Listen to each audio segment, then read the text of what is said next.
Am I on? Is this on? Can you hear me now? This is why I have to have the gavel. Good morning. Welcome to the Assembly Public Safety Committee.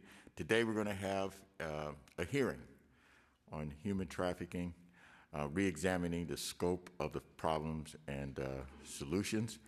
But before I go in to it, we started a little bit late because I had a gavel malfunction and we got that together. Before we begin our meeting, I'd like to go over some housekeeping items because of COVID and the COVID guidelines. We encourage the public to provide written testimony before the hearing by visiting the committee website, apsf.assembly.ca.gov. Please note that any written testimony submitted to the committee is considered public comment and may be read into the record or reprinted. All are encouraged to watch the hearing from its live stream on the Assembly's website. At the same Assembly website, only it's www.assembly.gov/today's events, TODAYS EVENTS. The hearing room will be open for attendance for this hearing. Any member of the public attending a hearing will need to wear a mask at all times while in the building. We encourage the public to monitor the committee's website for updates.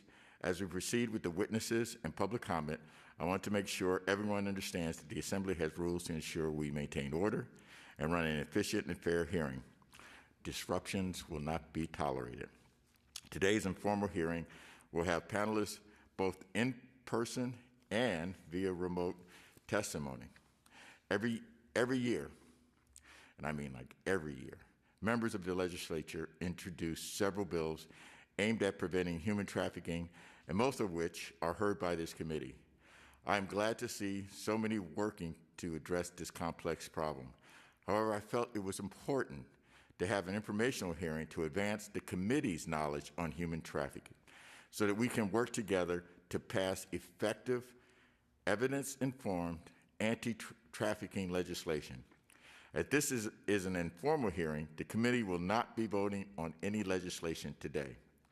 Through the testimony we hear today, I hope that we will all leave this hearing with a greater understanding of human trafficking in California and what we can do as policymakers to effectively prevent human trafficking and help the victims who survive it.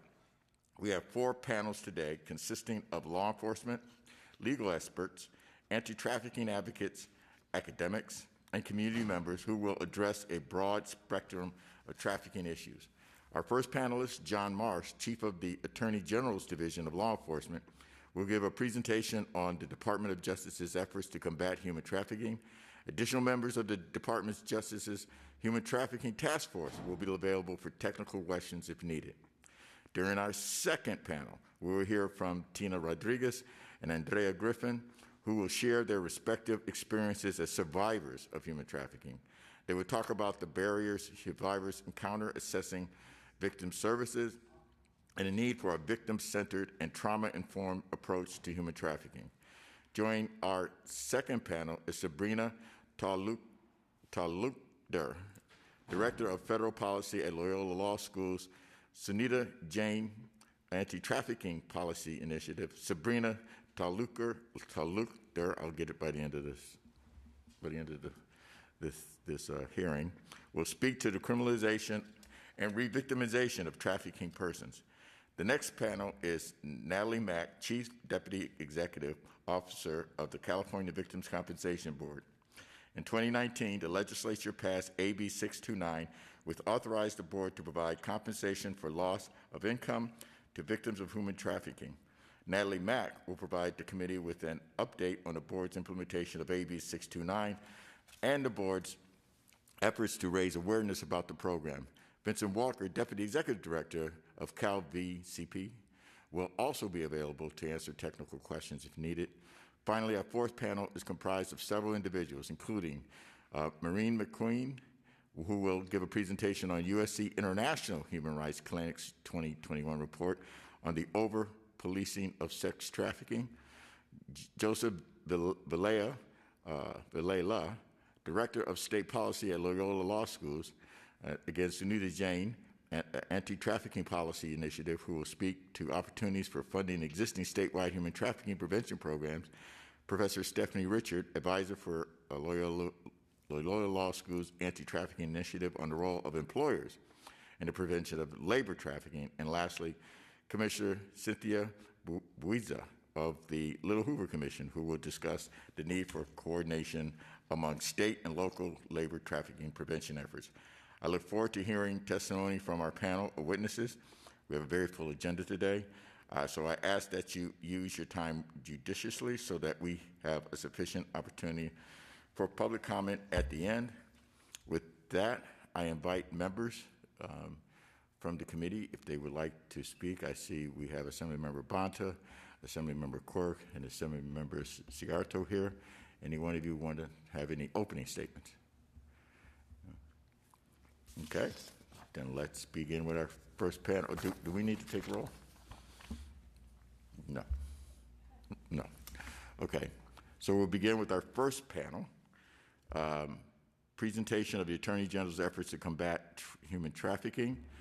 John Marsh, Chief of the Division of Law Enforcement, California Department of Justice, Office of the Attorney General. I don't see him in the room, so he must be by there he is. I see him now. Whenever you're ready, Mr. Marsh, you may begin. And you have 20 minutes. Hey, thank you, Mr. Chair. It's great seeing you, and thank you to the members for inviting us to talk on this very important issue. I'd like to start off just giving some background about human trafficking in California. So California has the highest human trafficking rate within the United States. Our human trafficking teams have found traffickers use many different tactics to recruit and obtain their victims, including forceful participation and psychological manipulation. Organized criminal enterprises utilize sex workers, victims, and typically put them on a 10-day circuit. We found that through California, victims are put into brothels or massage parlors on a 10-day circuit. They'll start in Sacramento, move through commercial buildings to residential areas throughout the area, and then move to different parts of the state, and then put through another 10-day circuit and move to different parts of the state, making identification very difficult for law enforcement. We've seen that massage parlors and brothels throughout the state of California, in both large cities, commercial buildings, residential locations, sex traffickers of juveniles in the San Diego area has gone up 33% over the last year. Perceived correlations possibly to COVID, but people are home more and utilizing, victimizing young people. So let me explain what DOJ is currently doing and our role within the space of human trafficking and some areas that we're focusing on. So the Division of Law Enforcement has 2 identified human trafficking teams, which we were funded for. We also have a task force in the San Diego area. Our human trafficking teams take a threefold approach to sex trafficking, focusing on sex trafficking, massage parlors, commercial and residential brothels, labor trafficking, in-home care facilities, cannabis cultivation and restaurants, and thirdly, sex predators, focusing on 290 monitoring and 288 undercover operations. The human trafficking response team has identified and focusing on recovering victims from human trafficking. We utilize a 4P model, focusing on prevention, before it occurs, protection using a trauma-informed approach, prosecution, encouraging prosecutors to charge human trafficking, and helping with the complexity of those cases, and partnership. We encourage law enforcement officers to participate with our teams, but we also focus on exposing these types of criminal activity and trying to bring it into plain sight. We focus on working with victim services. We focus on getting police tips, leads. We conduct a lot of surveillance operations. We work with local law enforcement and other state agencies and federal agencies to try to expose this underground work. We also have a criminal law division with prosecutors assigned from our special prosecutions section that support DLE's human trafficking teams, but also support local law enforcement during human trafficking investigations. We file charges against sex and labor traffickers. The criminal law division also maintains a statewide human trafficking coordinator and participates in public outreach, serves as a legal expert for the National Association of Attorney Generals, and as a resource and point of contact for our investigators throughout the state, and members of commercially sexually exploited children action team. So to give you an idea, I spoke about DOJ's task force down in the San Diego area. We have the management and supervision of the task force, and that task force works with 16 individual law enforcement partners. So it is a large task force that covers the San Diego Bay Area. We also have 2 human trafficking teams, one located in Sacramento and the second located in Fresno in the Central Valley. Our statewide enforcement model is to disrupt and dismantle human trafficking and child exploitation. We do this through state jurisdictional human trafficking cases and focus on not only enforcement, but prosecution, tying in prosecution at the beginning of the cases. We're involved in intelligence sharing with federal, state, and local law enforcement. And our investigators focus on these crimes specifically, but what we found is a lot of our other teams, for example, our white collar teams, our special operations team, our underground economy team, are running into human trafficking in their investigations that don't necessarily specifically start off as a human trafficking investigation. So some of the problems that we've seen, small and medium-sized police agencies don't have the staffing to conduct these investigations. DOJ can come and help, but a lot of times these types of investigations go unworked because they're very labor intensive. They take surveillance, they take long-term investigations, they take the technology to find these types of investigations. The days of being able to know a specific street where victims were put out on the street and the traffickers were sitting across the street are over. It's not in plain view anymore. It's difficult. The use of technology and social internet platforms and social media is where this exists. And getting into those areas is difficult for law enforcement. It takes the expertise and the time to work these long-term investigations. We need more education for local businesses. We're constantly putting on training for businesses to help identify victims and people that are involved in this type of work. We found language issues, depending on the geographical location and where the victims are from. A lot of times they're in a native country and don't know how to navigate, and there's a distrust of law enforcement and not knowing where to go in these situations. The fear of intimidation of the traffickers, of getting assaulted, not only by the trafficker, but people involved in the prostitution ring, employers holding workers hostage and threatening deportation through fear of intimidation, employers holding wages back for workers and giving lower or no wages, no overtime, no time off.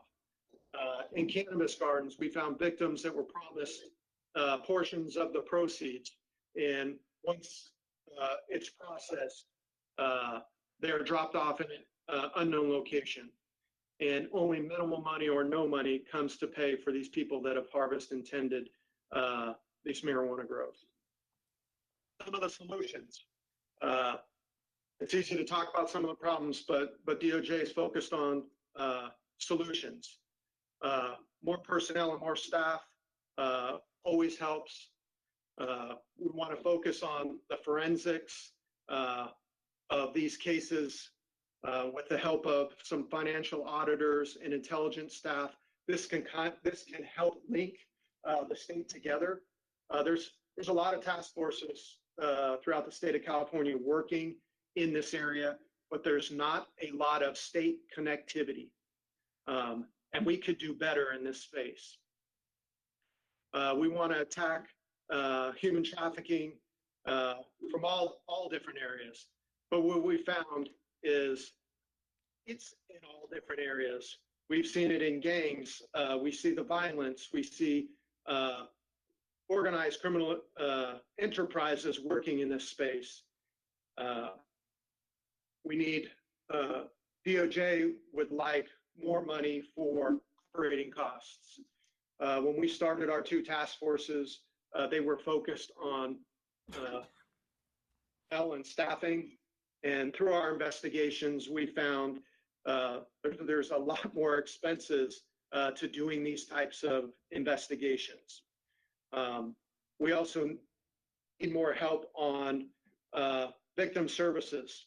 Our task forces were created with personnel costs, but not costs for victim services. And we've seen that DOJ could do more in that space to help victims.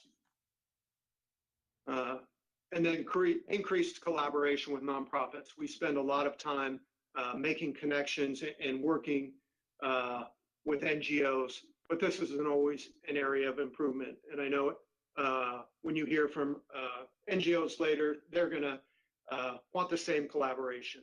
So it's something that everybody's working towards, but we would like to focus more. I would like to just kind of give an example of a case that DOJ was working on, and it wasn't specifically it didn't start as a human trafficking case. It was our special operations team that was focused on violent crime and gangs. And when the investigation started, the local agency that we were assisting knew that they had a gang problem. The gang was very violent, but did not know or had an assumption of how the gang was getting resources to commit violent actions and pay for guns and supply their gang members. And during the investigation, we determined that the gang was working sex trafficking. They were sending their victims throughout the nation. This was a small gang in the Central Valley, and they weren't even putting their victims in the Central Valley. They were sending them to Los Angeles, to San Diego, to Nebraska, to Texas, all over the United States. And local law enforcement had no idea that this activity was going on because it wasn't happening in their specific area. We were able to take down the investigation, take down this criminal organization, and prevent a lot of violent action in not only gang activity, but the gang was using sex trafficking to support other activities in the gang. So I point that out just as an example of how this activity isn't in plain view anymore. And it doesn't specifically stay in geographical areas. So it's very difficult for law enforcement that's working in a specific area to even identify these issues. I believe the committee sent over some questions, and I'd just like to take some time to answer those questions for you. One of the questions is, what is DOJ doing to collaborate with local law enforcement and other human trafficking teams? So DOJ is constantly working with local law enforcement and other teams to try to share information throughout the state.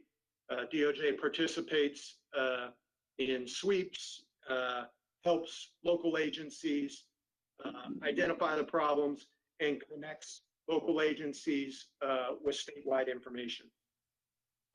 Another question is, what is DOJ doing for the victims of human trafficking?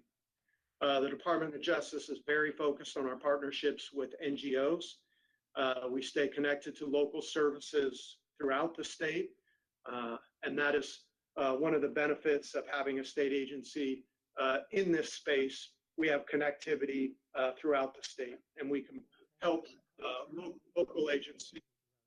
Or something important happening? We'll be able to run over. We'll finish. We'll finish in time. Okay. I'm sorry. Okay. Local agencies to services throughout the state. Another question was, does DOJ current recommendations regard the prevention of human trafficking since the disclosure of the 2012 report? 2012 report focused on promote clean supply chains, strengthen restrictions of state contractors, and increase public awareness. DOJ specifically has focused on those areas. We are starting with our youth and grammar school areas to continue to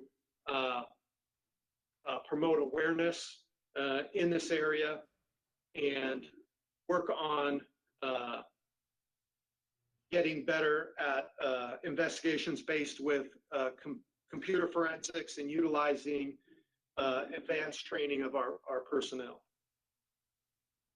And then the last question was budget concerns and a need for additional budgets. So first, investigation in personnel, technology, and advanced training. That would be specifically for DOJ. We could increase in those areas. Another area, as I spoke about earlier, is education and outreach to the communities. We are constantly out at businesses and hotels, but not only businesses, but county board supervisors and city councils, and trying to explain the issues, and then schools and resource services. And then lastly, a huge budget, not a huge budget ask, but an area that DOJ is very focused on is victim services. We would like to have more victim services within DOJ for victims, and expanding out our capacity to provide more services for victims. Those are areas that not only I wanted to point out, but some questions that came from the board, and open to any questions. And I was remiss to introduce Susie Perry. She's a special agent in charge of our human trafficking teams here at the Department of Justice. So if we get into any detailed questions regarding operations or work of our teams, she's here to answer any questions also. Thank you. And we're now joined by Assembly Members Bryant, Assembly Members, and the Vice Chair, Assembly Member Lackey. I have two questions. They could be quick, but I have a feeling they won't be quick. On the discussion about budget and what DOJ needs to just take this to the next level. Especially, I'm really curious about the technology and the what I'm hearing about organized criminal enterprises that are actually, that's their new business model. You sell drugs, you sell that drug, you can't use it anymore. But with human trafficking, it's a commodity that you can use over and over and over again to make money. And so that new business model is starting to infiltrate not only in gangs, but the criminal element is using it. So one, on the budget aspect, when it comes to, I'll give you an example, organized retail theft, smash and grab, I had a bill for that, much to my surprise and very happy. The governor put in $255 billion into the budget to combat that because he made that a priority and we put it in there. So I would like a budget number for how do we combat human trafficking. You say you need budget, but I need a number. Can you give me a number right now, today, this minute? Or do you need to go back? In the context of we approved $255 billion to deal with smash and grab, while that is very disturbing and it is a problem and it scares the heck out of people, from a human standpoint, human trafficking, I think rates much higher than that, and that we really need to put all the resources that DOJ has into that. That's one question. The second question is about legislation. In the organized retail theft, we went after, and this body approved, we went after increasing penalties on the organizers, not the victims, not the people who are participating in the activity. We try to do off-ramps and do things that help them, but the people who are organizing it, we effectively made it harder for them to get back out again to create that criminal enterprise again and again and again. Are there things that we can do to get to basically the ringleaders of all this so that we can get them off the street and in a way? So those are like two different questions. And thank you for those questions. Very thoughtful and appreciative. And in answering that, I want to be equally as thoughtful. The budget ask, I would definitely like time and provide options. Chair Sawyer, DOJ has always been thoughtful about providing options. I know in some other asks we brought before you to give you different levels and to give you an idea of what resources would be used for, but not only used for, how do we bring in the rest of the state? And I think that that's a really important part of tackling this problem. And DOJ's always been a leader in organizing and bringing and collaborating with law enforcement. So I will come back to you with a thoughtful budget ask, something that makes sense, but not only one, several options to create more discussion about how to appropriately attack this issue. And I know that there's some great speakers coming up after me that I'd love to collaborate with also in coming up with this budget ask. So that will be something that I'll follow up with you. Also on organizers, that is DOJ's focus.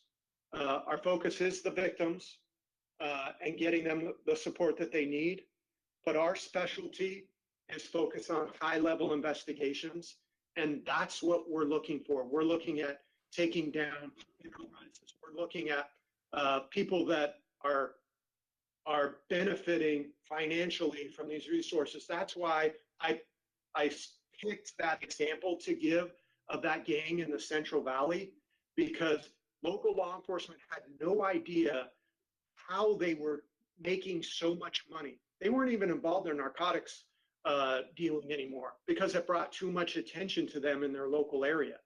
And local law enforcement was perplexed on how much money these gang leaders were making. They were driving around in Bentleys and G-Wagons through the Central Valley, and they had no idea. But that just gives you a small glimpse of the financial component to this. So our goal is to focus on enterprises and people that are orchestrating this type of criminal activity. As far as legislation and penalties, DOJ is always a resource to kind of work on those issues as a group. Thank you. And Mr. Quirk has a question. Yeah, we don't have a lot of time, so I'll just make a short statement. The unfortunate part of this discussion is 80% of it was spent on sex trafficking. And sex trafficking is the easiest thing for enforcement to do because it's out in the open. But 80% of the problem is really labor trafficking. And there's really, from what I can tell, not a big effort there. So often it's hidden. It's a maid who doesn't have papers and works 18 hours a day, 7 days a week for no pay. And it's something we're just not spending enough time on. Thank you. Any other questions or comments? I allow the other members, if they wanted any opening comments, Mr. Bryan and Mr. Lackey, if they wanted to make any, they could. Well, I'll just state the obvious that this is a big scourge for our society today, and I don't think any of us up here have an idea as to how prolific and how ugly this problem really is. I mean, and it's not just in the urban environment either. It's all over, and we have some very sophisticated operations that are taking place, and so I'm happy to hear that DOJ is partnering. And I heard mention that the state connectivity is lacking, and I think that that's something that's our job to try to help facilitate that. And I hope that as a result of this hearing that we become more aware and we can become a partner in trying to rid our society of this very terrible circumstance. Thank you. Mr. Isaac, do you? Thank you, Mr. Chair. I'm just really grateful for your leadership in convening this really important hearing about this really important topic. The state has attempted to address this in a number of different ways. I'm really proud of the safe harbor laws and other ways that we've looked at this through the years. It is. I think we also need to continue to look at economic opportunity and inclusion in other parts of our legislative packages so that we can figure out how we tie all of these things to the needs of our community. But I'm grateful to the presenters today so far and looking forward to the full conversation. Thank you. And so, and I want to thank you, Mr. Marsh. We're going to go on to our next panel. And that would be, we have Kimberly Foster from the Crime Victims for Safety and Justice, Andrea Griffith, a survivor consultant, Loyola Law School, Sunita Jain, Anti-Trafficking Policy Initiative, and Sabrina Tulukder, Director of Federal Policy Law, Loyola Law School. So we have we have a half hour. So whoever wants to begin, they may begin first. And be cognizant you have other presenters.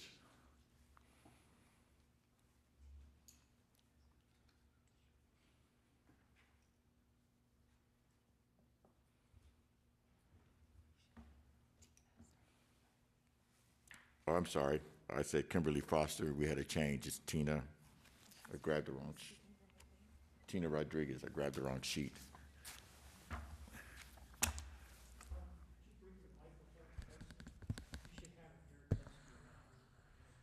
And you're Tina Rodriguez? My name's Adriana Griffith. Oh, okay. Tina remotely? Yes, can you hear me? Yes. You may begin. Good morning. Morning. Ms. Rodriguez, you may begin your testimony. I think you have about 5 minutes or so. Thank you.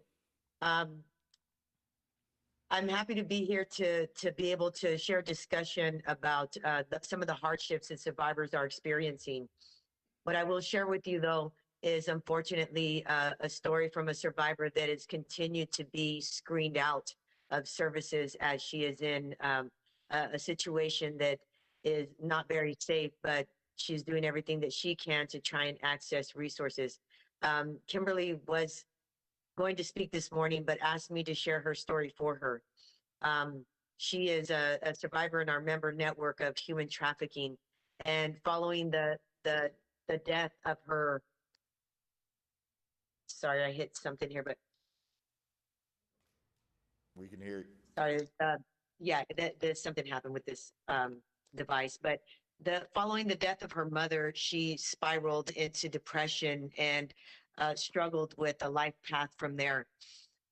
Recruited into trafficking became a matter of, just like it was described earlier by the gentleman that spoke. I think his name was John Marshall. That trapped in a situation where we're your family, we control everything, and you'll speak and talk to whoever we choose you speak and talk to. And controlling environments, switching geographic locations to reduce the support system or basically isolate from the support system was an immediate grooming that took place to make sure there was no way to escape the situation that she's been in.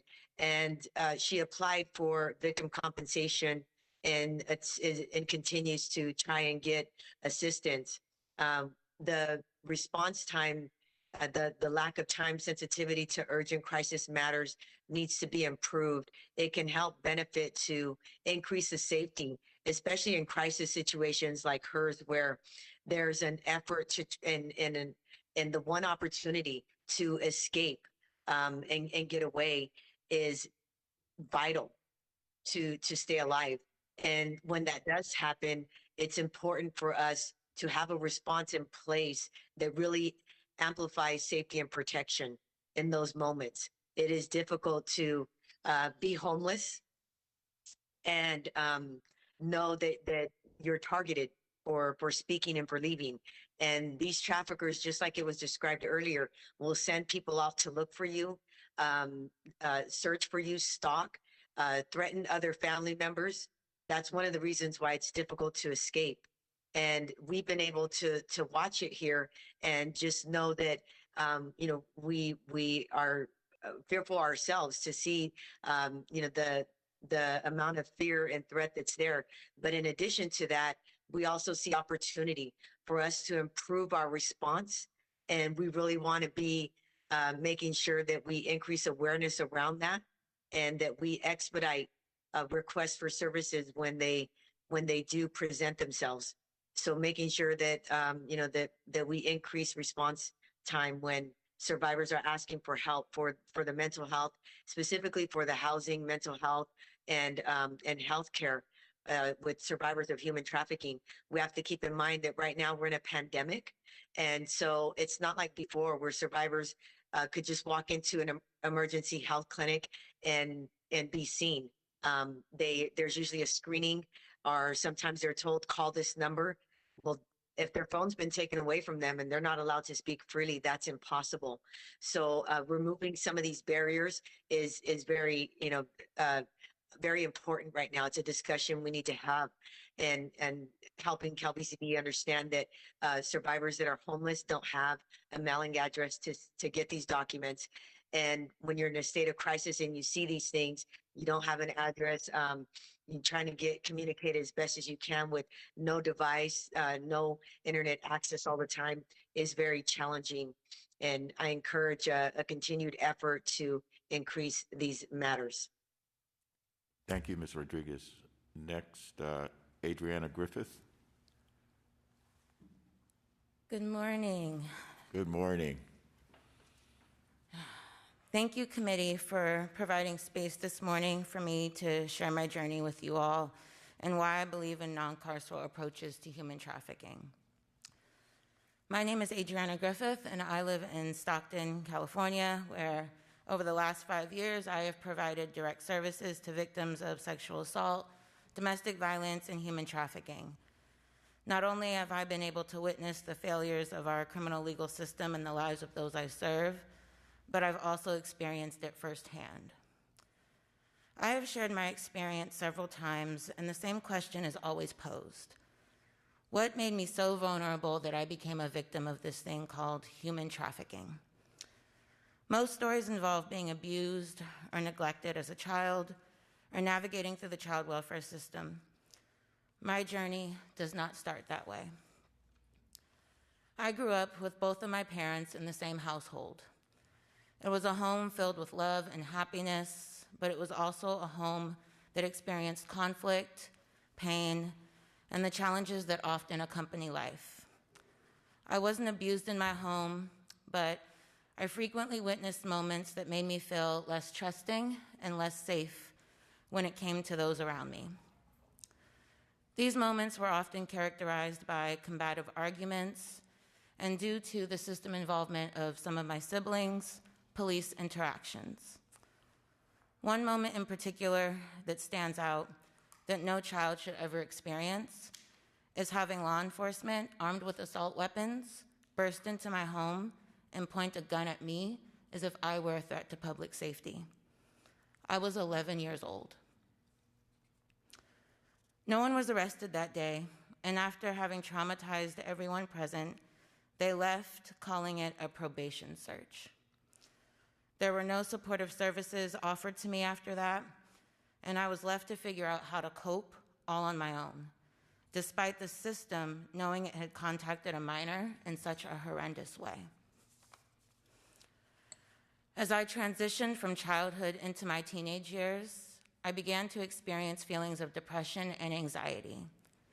When I was 16, I began to self-harm as a method of coping with those feelings, giving me a sense of power and control because I felt like I had none. I had moved away from the only home I had ever known and often felt like I just did not belong.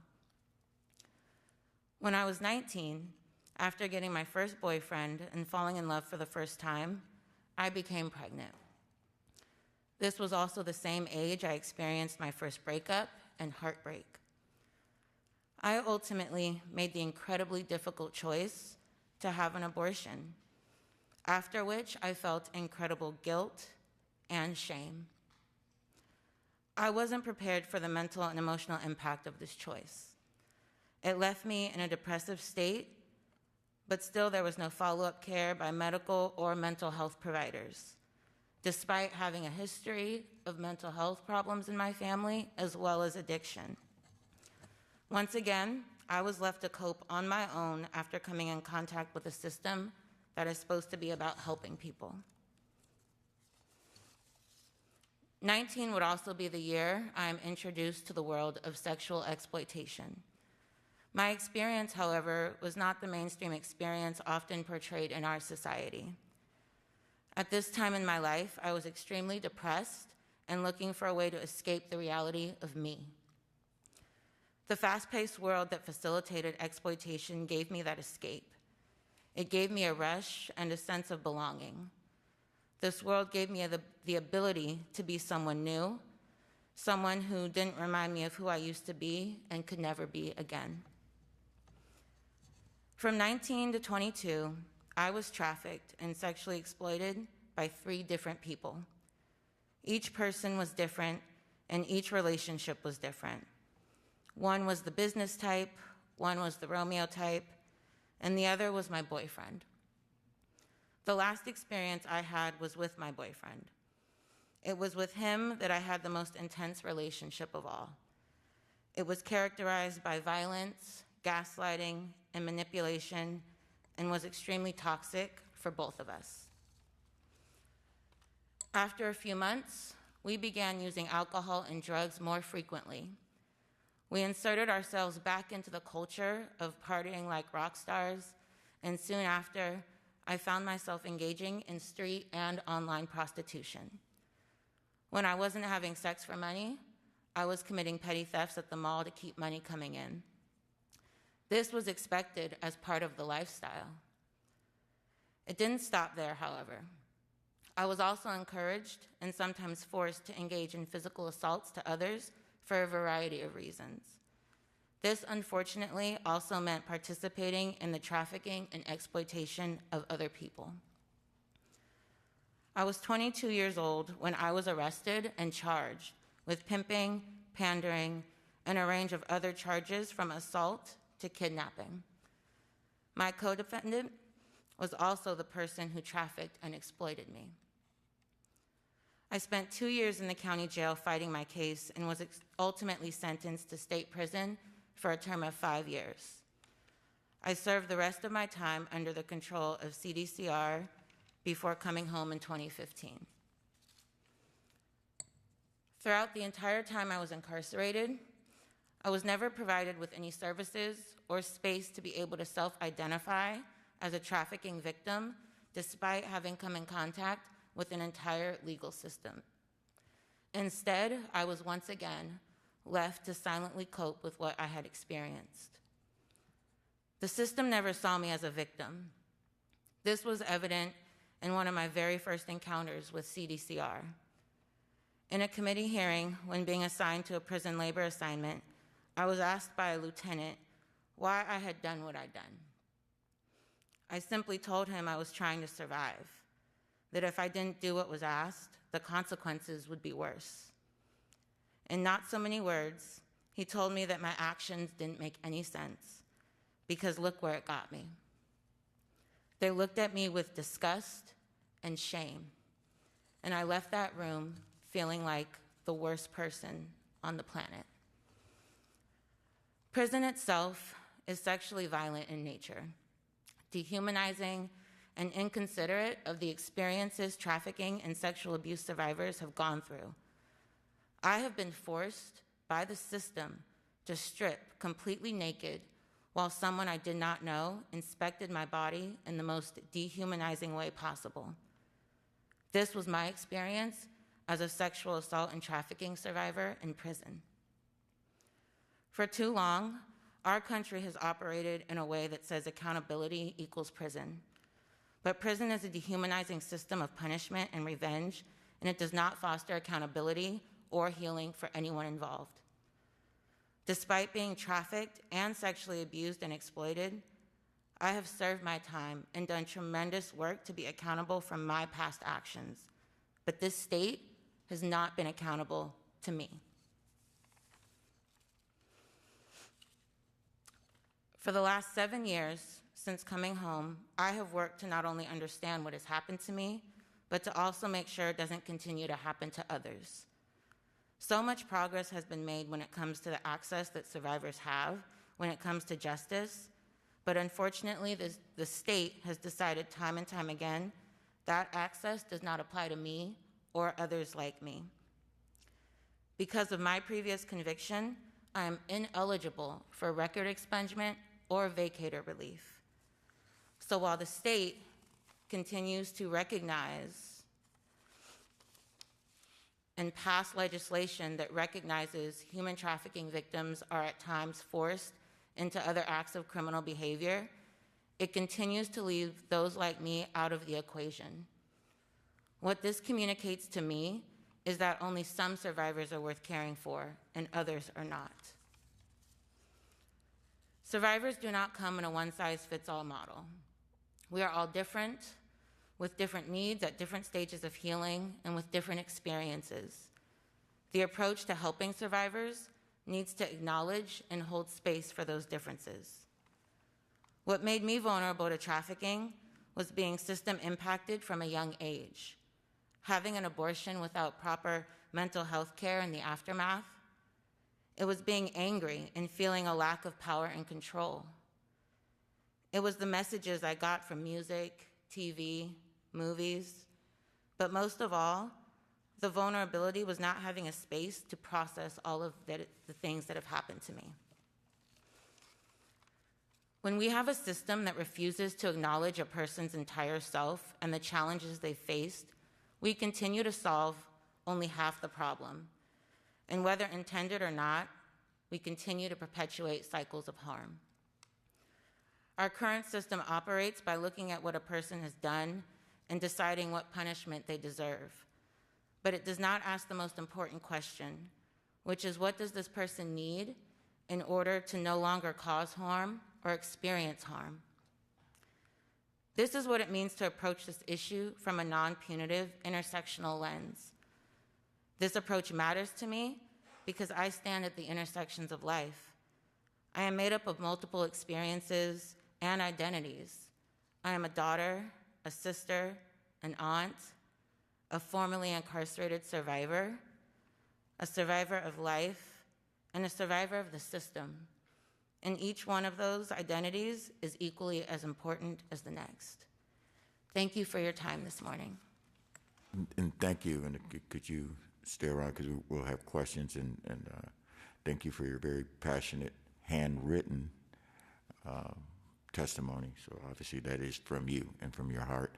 And before we go on, I know Miss Foster couldn't be here because she had a death in the family.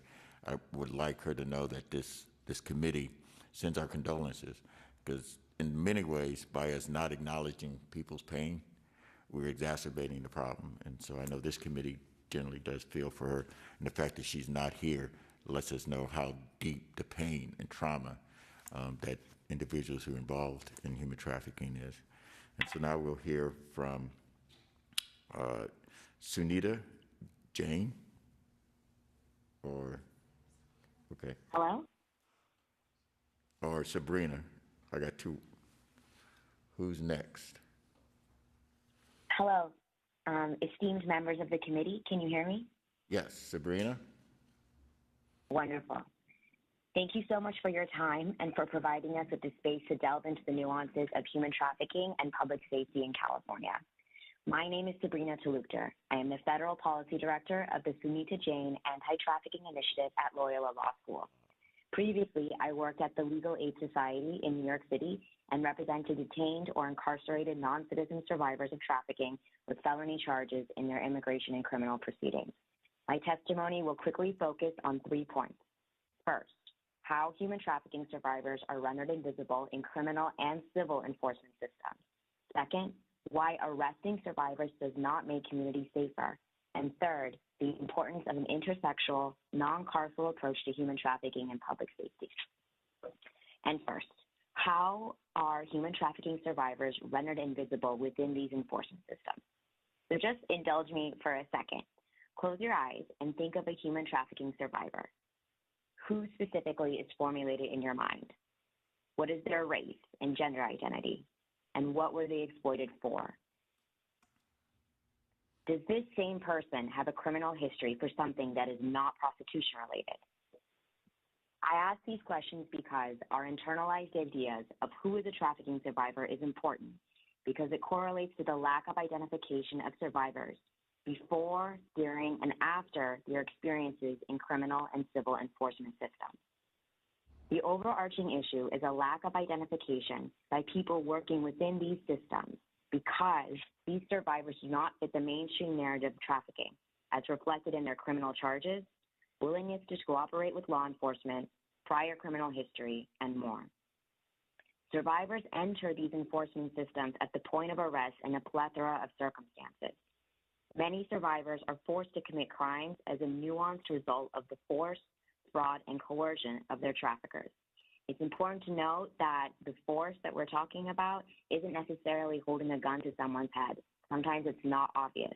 It's a much more subtle, manipulated form of coercion. These crimes deal with what we typically sometimes associate with trafficking, like misdemeanor charges for prostitution or drug possession, which makes it a little more likely to screen someone for trafficking. However, in my practice, the charges are often more dire, ranging from felonious assault, sophisticated identity theft operations, and the trafficking of minors. We sometimes always forget, it seems, that victims can also become traffickers. This situation is even more nuanced for non-citizen survivors entering civil enforcement systems, where they can be lawfully arrested and detained without the Fourth Amendment protections of the Constitution. Non-citizen survivors are not even provided or guaranteed an immigration attorney during their removal proceedings. This then creates an impossible burden for survivors to self-identify within these systems. They are required to perfectly articulate and move beyond their complex psychological and physical trauma in order to communicate exactly the nuances of their circumstances. This sometimes requires survivors to face that someone that they love, like a parent, might be their exploiter. They may not know what trafficking is, and they may not trust the person putting them in handcuffs with the most intimate details of their lives.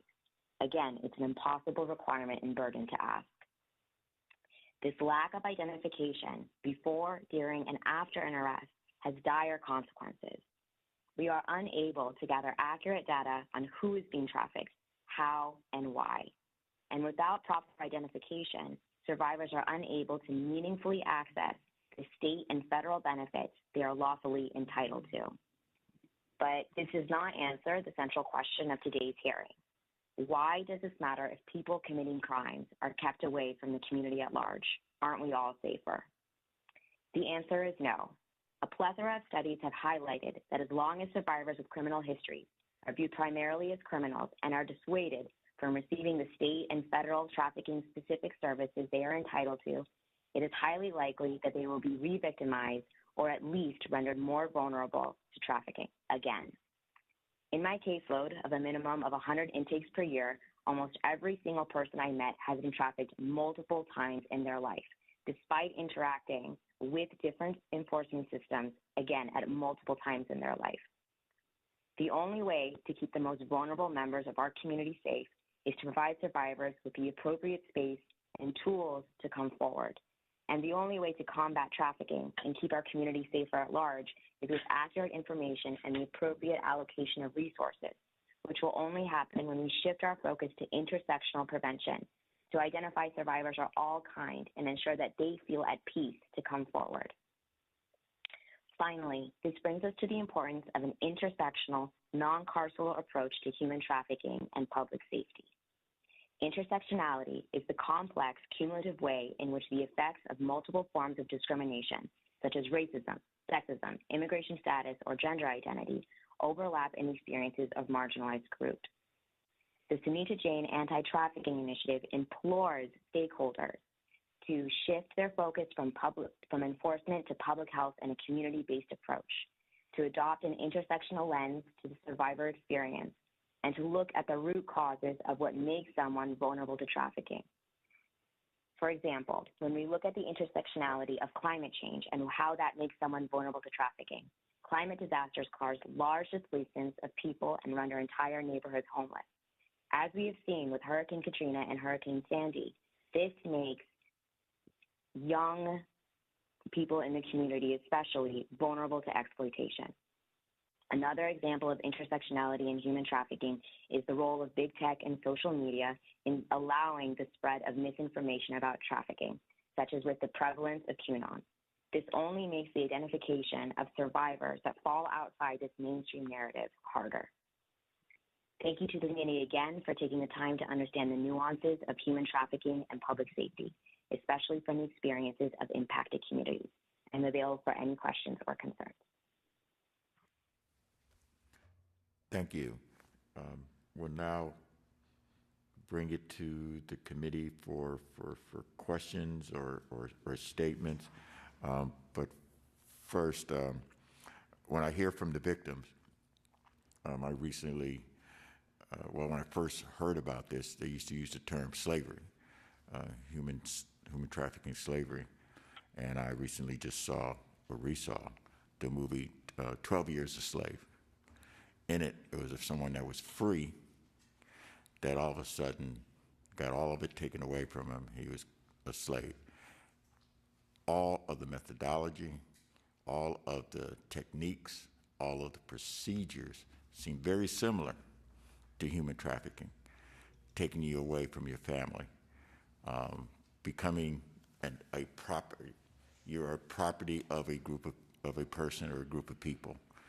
And for another human being to treat another human being that way, probably the most heinous thing that could happen. That's one of the reasons I wanted to have this hearing, to let people know that the people who participate in this are probably the cruelest, most inhumane individuals, maybe even on the planet. And that's why we got to get to the root of it, because you become traumatized after you've already been traumatized, and they play on that to keep control, as they did with slaves in the South, to keep them from running away, to keep them from revolting. If you did something, you could be seriously injured, or you could be killed. And so that kept that whole system together.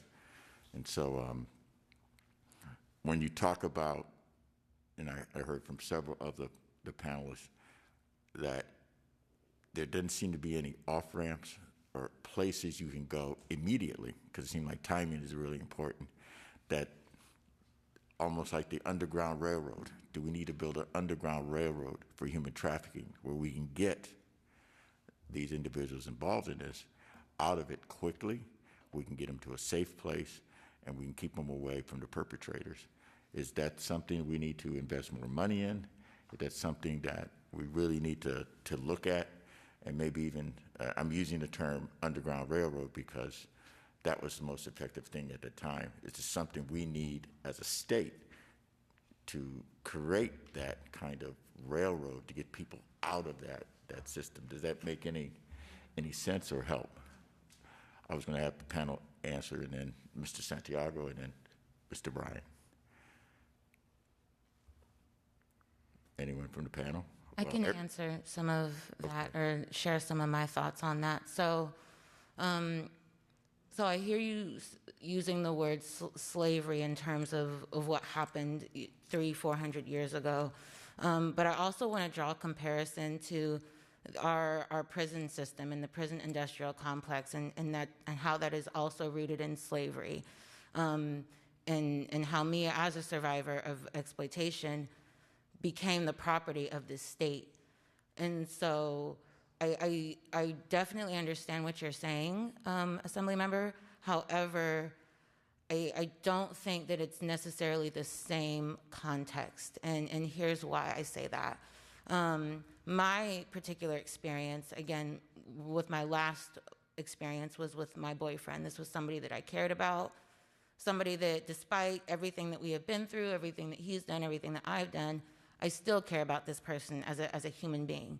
And so it's not as simple as getting somebody away from the person that's harming them, because even though I was separated from him while incarcerated, still very much attached to him, still very much attached to the lifestyle of trafficking and some of the benefits or the rewards that I got out of that, which is a sense of pride, a sense of power and control, etc.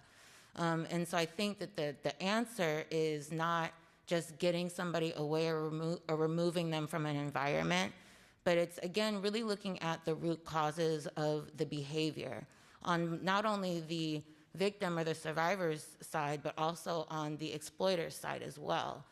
Because they are people, and a lot of the times we come from the same communities, we come from the same neighborhoods. And so there's not a huge power imbalance there, because again, we're both in poverty, we both lack of education or whatever that might be. And so again, I just think that the answer is getting to the root of what folks need. What are people getting out of the behaviors that they're doing? Because we're all getting something out of what we engage in, and especially on the exploiter side, because I also engaged in exploitation on that side of it. To where I convinced people to exploit themselves or to sell themselves as well. But it was, again, I was lacking a whole lot of things. I was lacking coping skills. I was lacking people skills. I was lacking relational skills. There was a lot of things that I was lacking on a basic human level to be able to relate to another human being. And the way that our society operates and sort of like raises us all to be is we learn to see each other as products and not people. And that is the issue.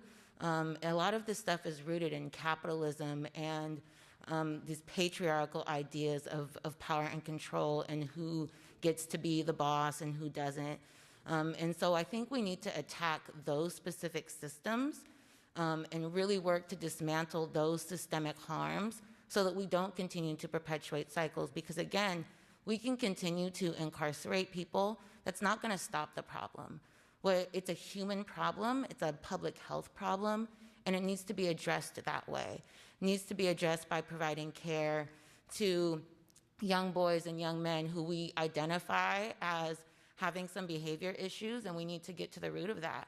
Recognizing young men and women and girls and people of all genders who struggle with issues of substance use or domestic violence issues, right? Because that can also turn into an exploitive relationship depending on what the need is. And so I think those are some of the things that we need to think about when it comes to addressing and where we're putting our funding and things like that when it comes to addressing this issue. Thank you. Mr. Santiago? No, there's 1, 2, 3, 4 members that want to speak. Get cut in front of the Oh, panel. no, we're finished with all the testimony in this set of panels. Sure. So I just wanted to go ahead and have some questions. And I'll be brief because I think that the system is broken. I agree 100% with what you've said in terms of having more, for lack of a better word, I'll call it support services. 'Cause I don't have a better word than that. And I'll use the word escape or help them get away because it's what you used and what we've used today. And there does need to be, I'd like to get your input too. Well, that's one piece. I think that we definitely have at the state not supported, but in the way that we should, because ultimately we either support it or support it with dollars, and they have to be supported with dollars in order for them to have any real impact, right? That's the bottom line. The second thing is we've got to figure out the preventive pieces, and I'm glad that you touched on that because it was yearning inside of me to figure out, well, what are they, right? Because I think you did a conversation that I've not ever heard before on the human aspect of need, which I think is very powerful, and it seeks that question about prevention. The other piece of it too that becomes very difficult, I'm interested to get your opinion, but and I've battled with this in the legislature as well, and the current committee chair and the previous committee chair have helped us with this, and this committee's grappled on it. So we've talked about support services, for lack of a better word. We've talked about prevention, but ultimately you bump up against the question of prosecution, because these are all things that we should do, that we have to do.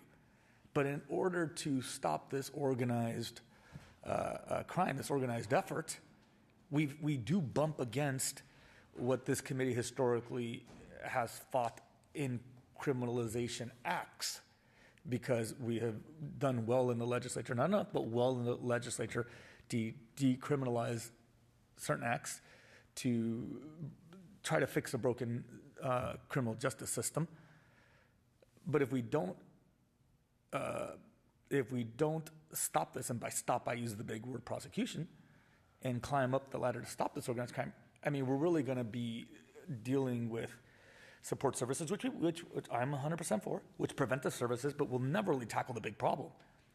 And I wonder what your perspective is on that, because it's one thing to decriminalize acts that should have never been criminalized to begin with, and I'm with you on that. But then how do we deal with this last piece? Because ultimately what we're seeing is not going to stop unless we take all the actions set here and many more. And I just want to kind of get your input, or the committee's input for that matter. It's worth the conversation. Yeah, I think you bring up a really good point. And I just want to make sure that I'm understanding your question are you asking specifically on my thoughts on how what prosecution should look like in a non-carceral sort of approach, or not for those who've experienced human trafficking. Yeah, but just on the other side of it. On the so other side, folks that are engaging in the exploitation. Correct, and I'm not, even folks on the quote-unquote bottom level of the totem pole, but there is a network that needs to stop, or will never make a dink or never really fight this back wholly.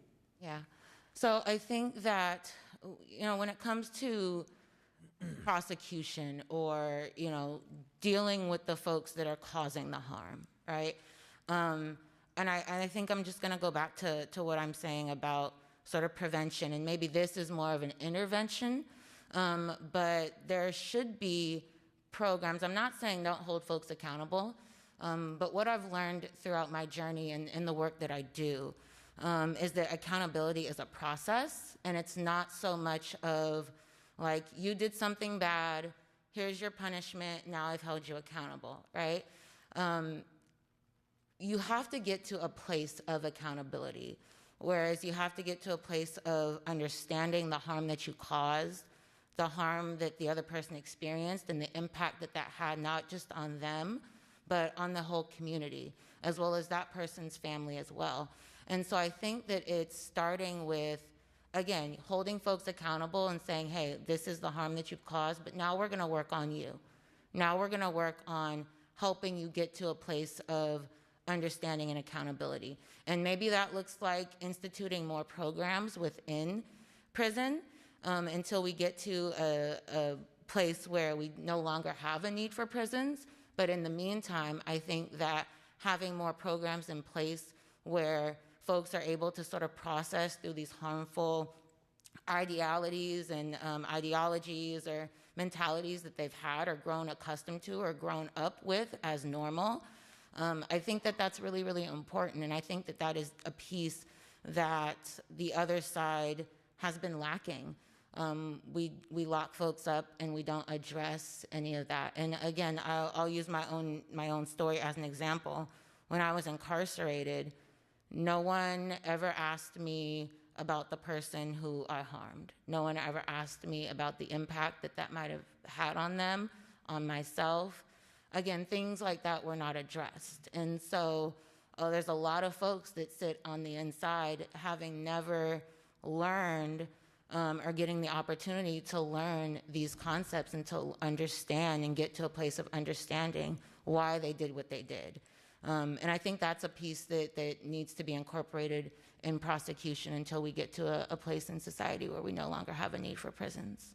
But if you don't mind, I'd like to get to the other two. I got a little ambitious because we finished about 8 minutes ahead of time, so I started asking questions. So I see we have a lot. So I know Mr. Bryan has a question, Mr. Quirk, and Ms. Bonta. Could you hold, let me get through these last two, and then we just dive right in. You just hold your questions. Agreed. Yeah, I was going to go to the next two panels, get them out of the way, hear them, and then we can go into our questioning. I just got a little too ambitious on my side. So Natalie Mack, and I want to thank the panel. If you could stick around, because it seems like there's a lot of questions from the panel here. So if we can hear from Natalie Mack, Chief Deputy Executive Officer, California Victims Compensation Board. Good morning, and thank you, Chair and Assembly members. It's interesting to hear these testimonies and hear Adriana's story, Ms. Foster's story. These are things that come to this organization quite a bit. CalVCB's mission is to foster communications and be part of the restorative process. And so since the implementation of human trafficking as a compensable crime, in 2014, we started accepting applications and being able to compensate these folks by way of medical, mental health, relocation, all the benefits that are available to victims in California. And it's been a very successful implementation to the extent that you can have success in the areas of tragedy, right? Some of what we've experienced, and I'm going to share, because they said that I can't, but I'll just talk through it. They said I'd be able to share this one particular slide because I had some statistics for you, but I can read them, no problem. We have an allowance rate of about 89% within this organization. And that's quite high, but to the points that are being made here, we are a reimbursement program. We are someone who comes in after the fact. And a lot of what we're hearing today is, very different to that. To be eligible for our program, we have to have certain components met. We have to have some validation that someone is a victim. And I know that that is a struggle in this environment for all the reasons that have been posted, the connection to that community and the connection and the ties to the people who have victimized them. But for us, statutorily, there are some things that have to be met. We have to be able to determine someone's been a human trafficking victim or a sex trade worker victim. And some of the challenges that have occurred over time have been getting the documentation to support that. Some of that looks like um, not being able to get people who are trafficked or victimized as minors to come forward once they reach majority so that we can get that information and get them the benefits that they're entitled to. And again, that's that timing component that folks are talking about, you know, that it's hard to follow up and to do that. Another component that has been a challenge for some of our processing has been getting declarations that show that they were in fact human trafficked. Early on in the implementation of the program, some of the challenges were tied to not being able to delineate between human trafficking as the crime versus, say, molestation. So we get reports that show someone's applying as a human trafficking or a sex victim, but we get a police report of some sort, for example, that indicates that this is a person who's a victim of molestation.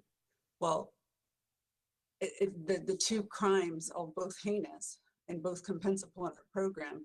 They're compensated differently because human trafficking has the deprivation of liberty component, where you can be compensated for just the inability to work to up to $10,000 a year over the 2 years, which gets you about $20,000.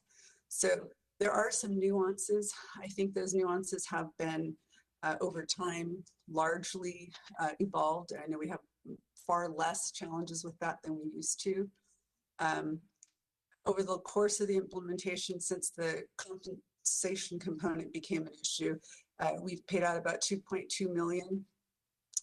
But the staggering statistic, I think, is we've only had about 450 applications, which is a large number, but largely understates the population who's been victimized.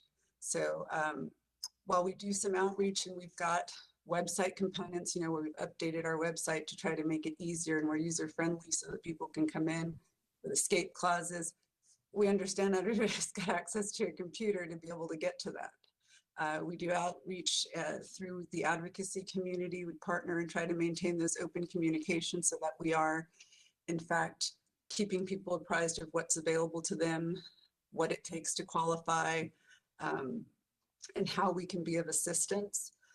We have a communication that goes out every morning, it's called the morning coffee, to the advocate community and trying to kind of share the news of what's available in our program, that these benefits are there. We have social media outreach, but there's always going to be a need to make this community understand and know what's available to them so that we can provide the benefits. Like I said, we're at 9 out of 10 people who come through are approved. And the ones that aren't, it's typically we can't get a hold of folks. We can't get the follow-up or we can't get the confirmation.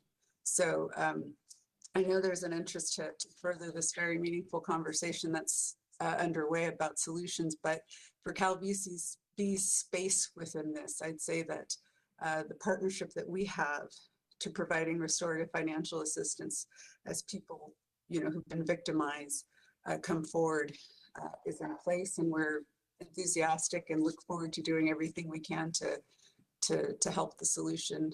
And we're appreciative of all the interested parties and victims and everyone who comes into this discussion with the intent of moving it forward. Thank you. Now we're going to the final panel so we can get everything in, and then we'll start with the questioning. I think it's Maureen McQueen, Joseph Villela, and Stephanie Richard, and Cynthia Bueza, in any order that you would like. I'll get started if that's all right with the other panelists. Yes. Thank you, Natalie. Maureen, Ms. McQueen. Thank you. Good morning, Chairman Jones-Sawyer, Vice Chairman Lackey, and Assembly members. I am Maren McQueen, a student attorney with the International Human Rights Clinic at the USC Gould School of Law. On November 15th, 2021, our clinic published one of the first comprehensive reports about U.S. anti-sex trafficking law enforcement operations. These operations, often referred to as raids, stings, or sweeps, involve law enforcement working undercover or investigating private establishments to identify trafficked persons and perpetrators. We started our investigation in 2018. We were prompted by a lack of publicly available data regarding law enforcement anti-sex trafficking operations. So in an effort to better understand these operations, we conducted a comprehensive review of relevant literature. We interviewed 42 professionals in the anti-human trafficking field, including federal and local law enforcement, federal and local prosecutors, law enforcement advocates, nonprofit advocates, experts, and survivor advocates. We also filed 16 federal and state public records requests under the Freedom of Information Act and the California Public Records Act. We focused our state data collection on California for two main reasons. First, given the location of the International Human Rights Clinic at USC in Los Angeles, most of the clinic's expertise and contacts are in California.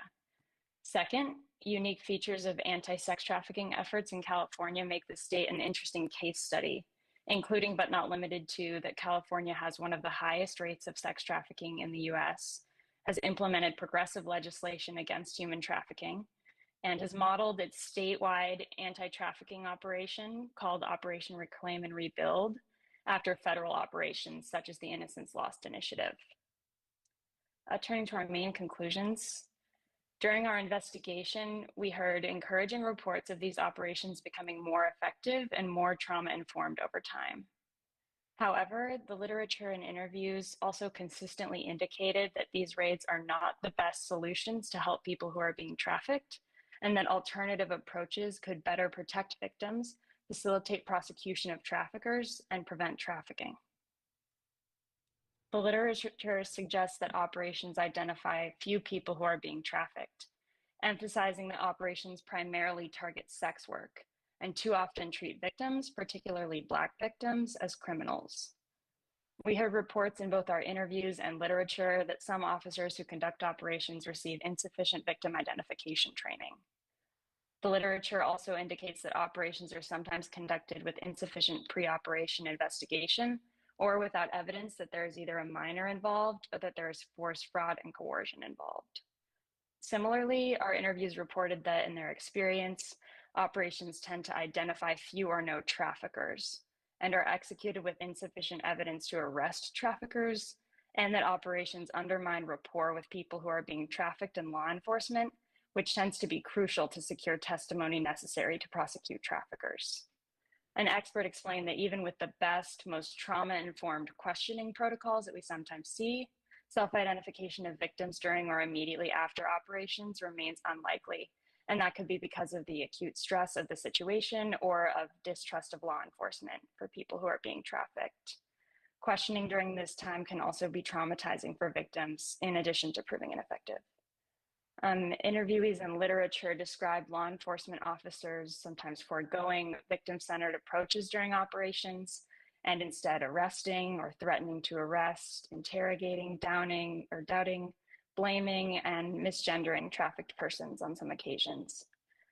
Trafficking survivors in the literature have described raids as chaotic and often traumatic events that leave them frightened or confused with no sense of what was happening or would happen to them.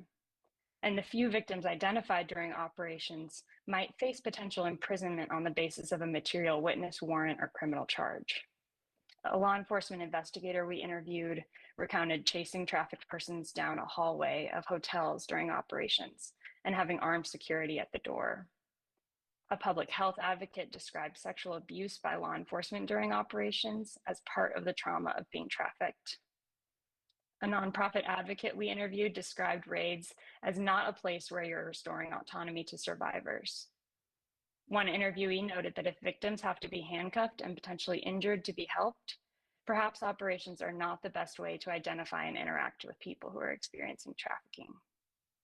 Indeed, one officer in literature described, quote, "We almost have to do the same grooming process that the pimp did. A lot of times the victims are very angry, they don't want to be picked up. unquote. During certain operations, undercover officers initially pose as buyers, later surprising victims, often abruptly and without warning, with their true identity. One survivor we interviewed compared that deception by law enforcement with how traffickers mislead their victims with promises of money, love, and security, only to surprise them with the harsh reality of being trafficked. That survivor said, quote, "Traffickers are often male and have a position of power. Traffickers have tricked and coerced them into trusting them. And then you have law enforcement who has done the same thing, said, 'I'm the buyer,' and then, 'Nope, I'm arresting you.' They trick them like the trafficker," unquote. An investigator we interviewed, expressing frustration with victims' reluctance to give information, also stated that they will sometimes question people who are being trafficked until they, quote, "break." Finally, regarding our conclusions, operations do not address factors that make people vulnerable to being trafficked and routinely fail to connect survivors with the short and long-term services that are critical to stabilization and prevention of re-trafficking.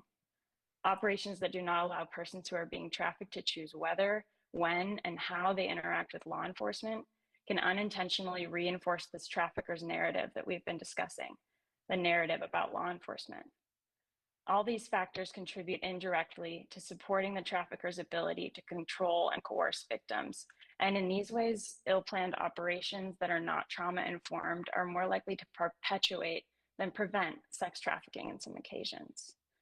Our investigation also identified alternative approaches to anti-sex trafficking operations, which, by centering survivor autonomy, lead to better identification of trafficked persons and better outcomes for survivors.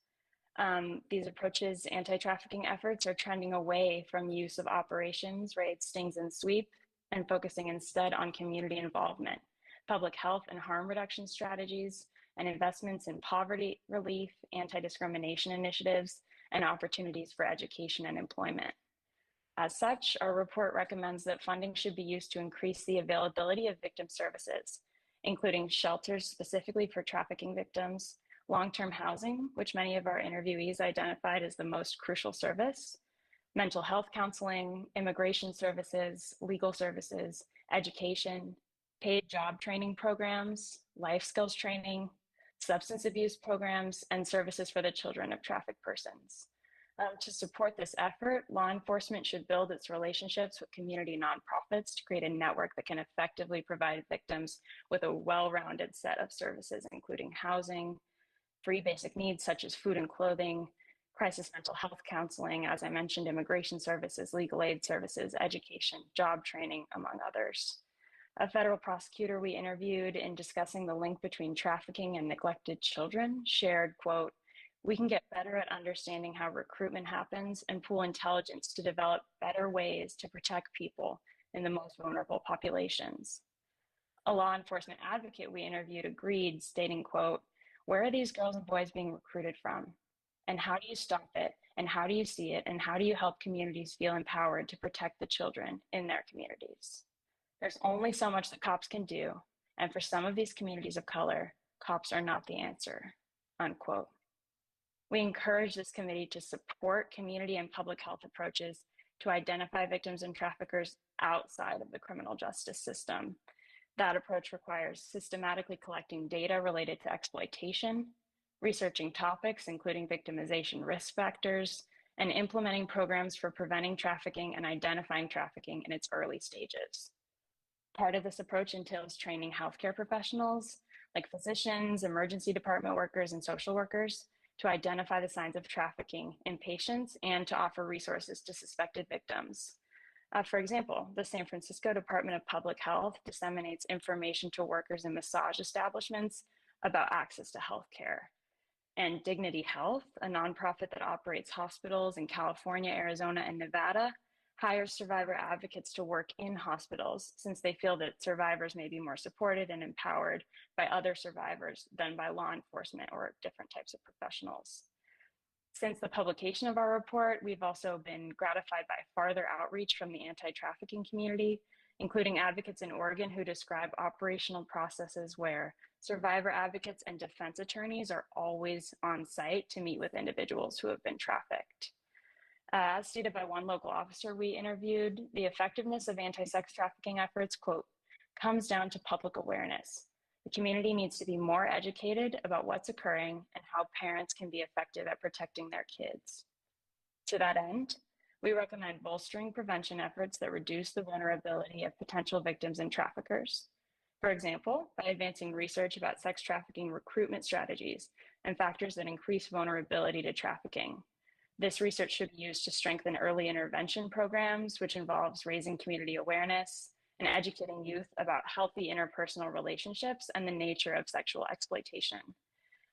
One such strategy is for schools to implement as part of a basic curriculum at the elementary and middle school level, lessons about the existence of trafficking, the right of students to healthy, non-coercive relationships, and how to identify and seek help from trustworthy adults. As part of a 2018 study of survivors in the Midwest, Rajaram and Tidball conducted interviews of survivors, many of whom recommended that one way to support vulnerable individuals is to educate them from an early age about the dangers and warning signs of trafficking. Raising community awareness about sex trafficking enables community members to identify at-risk youth, provide them with additional supports, and promptly report evidence of trafficking itself. Unlike the shortcomings of victim identification during operations that are often chaotic, these community-led approaches build rapport with victims, which in turn makes victims more likely to disclose information about their trafficking situation, which aids prosecution of traffickers. These approaches are less harmful to victims because they allow victims to maintain their agency, communicate with law enforcement on their own terms, and they do not re-traumatize victims in the way that operations often do.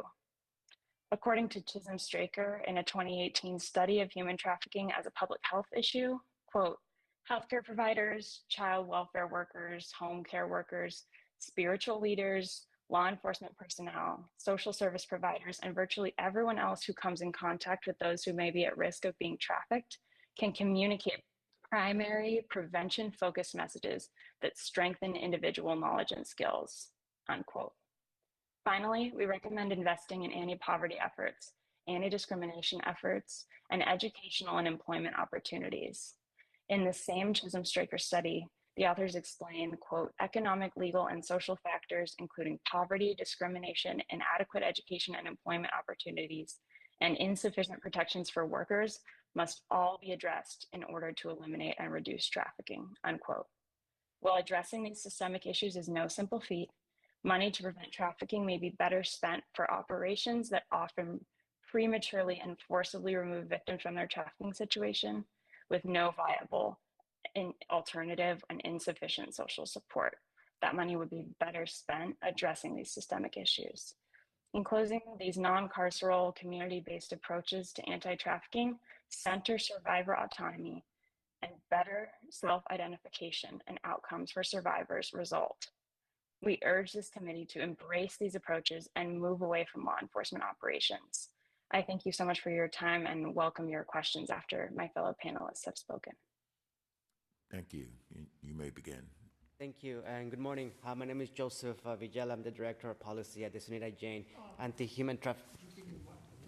Yes. Is this better? Cool. Thank you. Again, good morning. My name is Joseph Vigela, Director of Policy at the Sunita Jain Anti-Human Trafficking Policy Initiative at Loyola Law School. This hearing comes on the heels of celebrating Human Trafficking Awareness Month. And so for that, we appreciate the chair and the staff for working towards creating a space that brings experts across different sectors to provide recommendations to ensure that the legislature takes a comprehensive and intersectional approach to address all forms of human trafficking, and most importantly, to provide a vehicle for impacted individuals to share their powerful stories. My remarks will generally touch on 4 points. One, an approach that the legislature has taken in the past decade. Also, current state laws that lack full implementation. I will urge this committee and the legislature to move policies that have to be centered on survivals. And lastly, also submit to you that there is a lack of long-term vision to address human trafficking from California.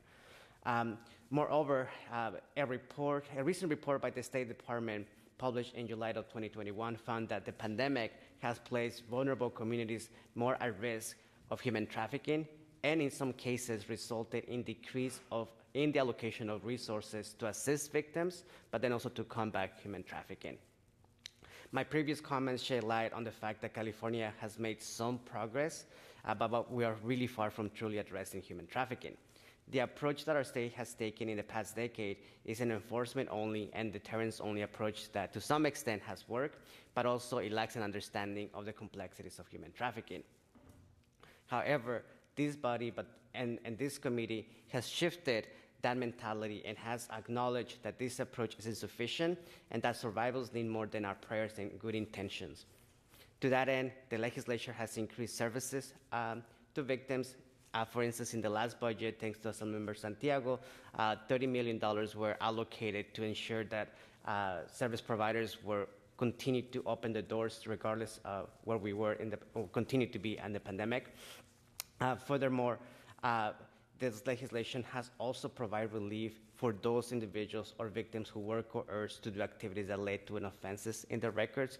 There's a lot more work that needs to be done there, but at minimum, there has been acknowledged that there has to be a way to vacate those records.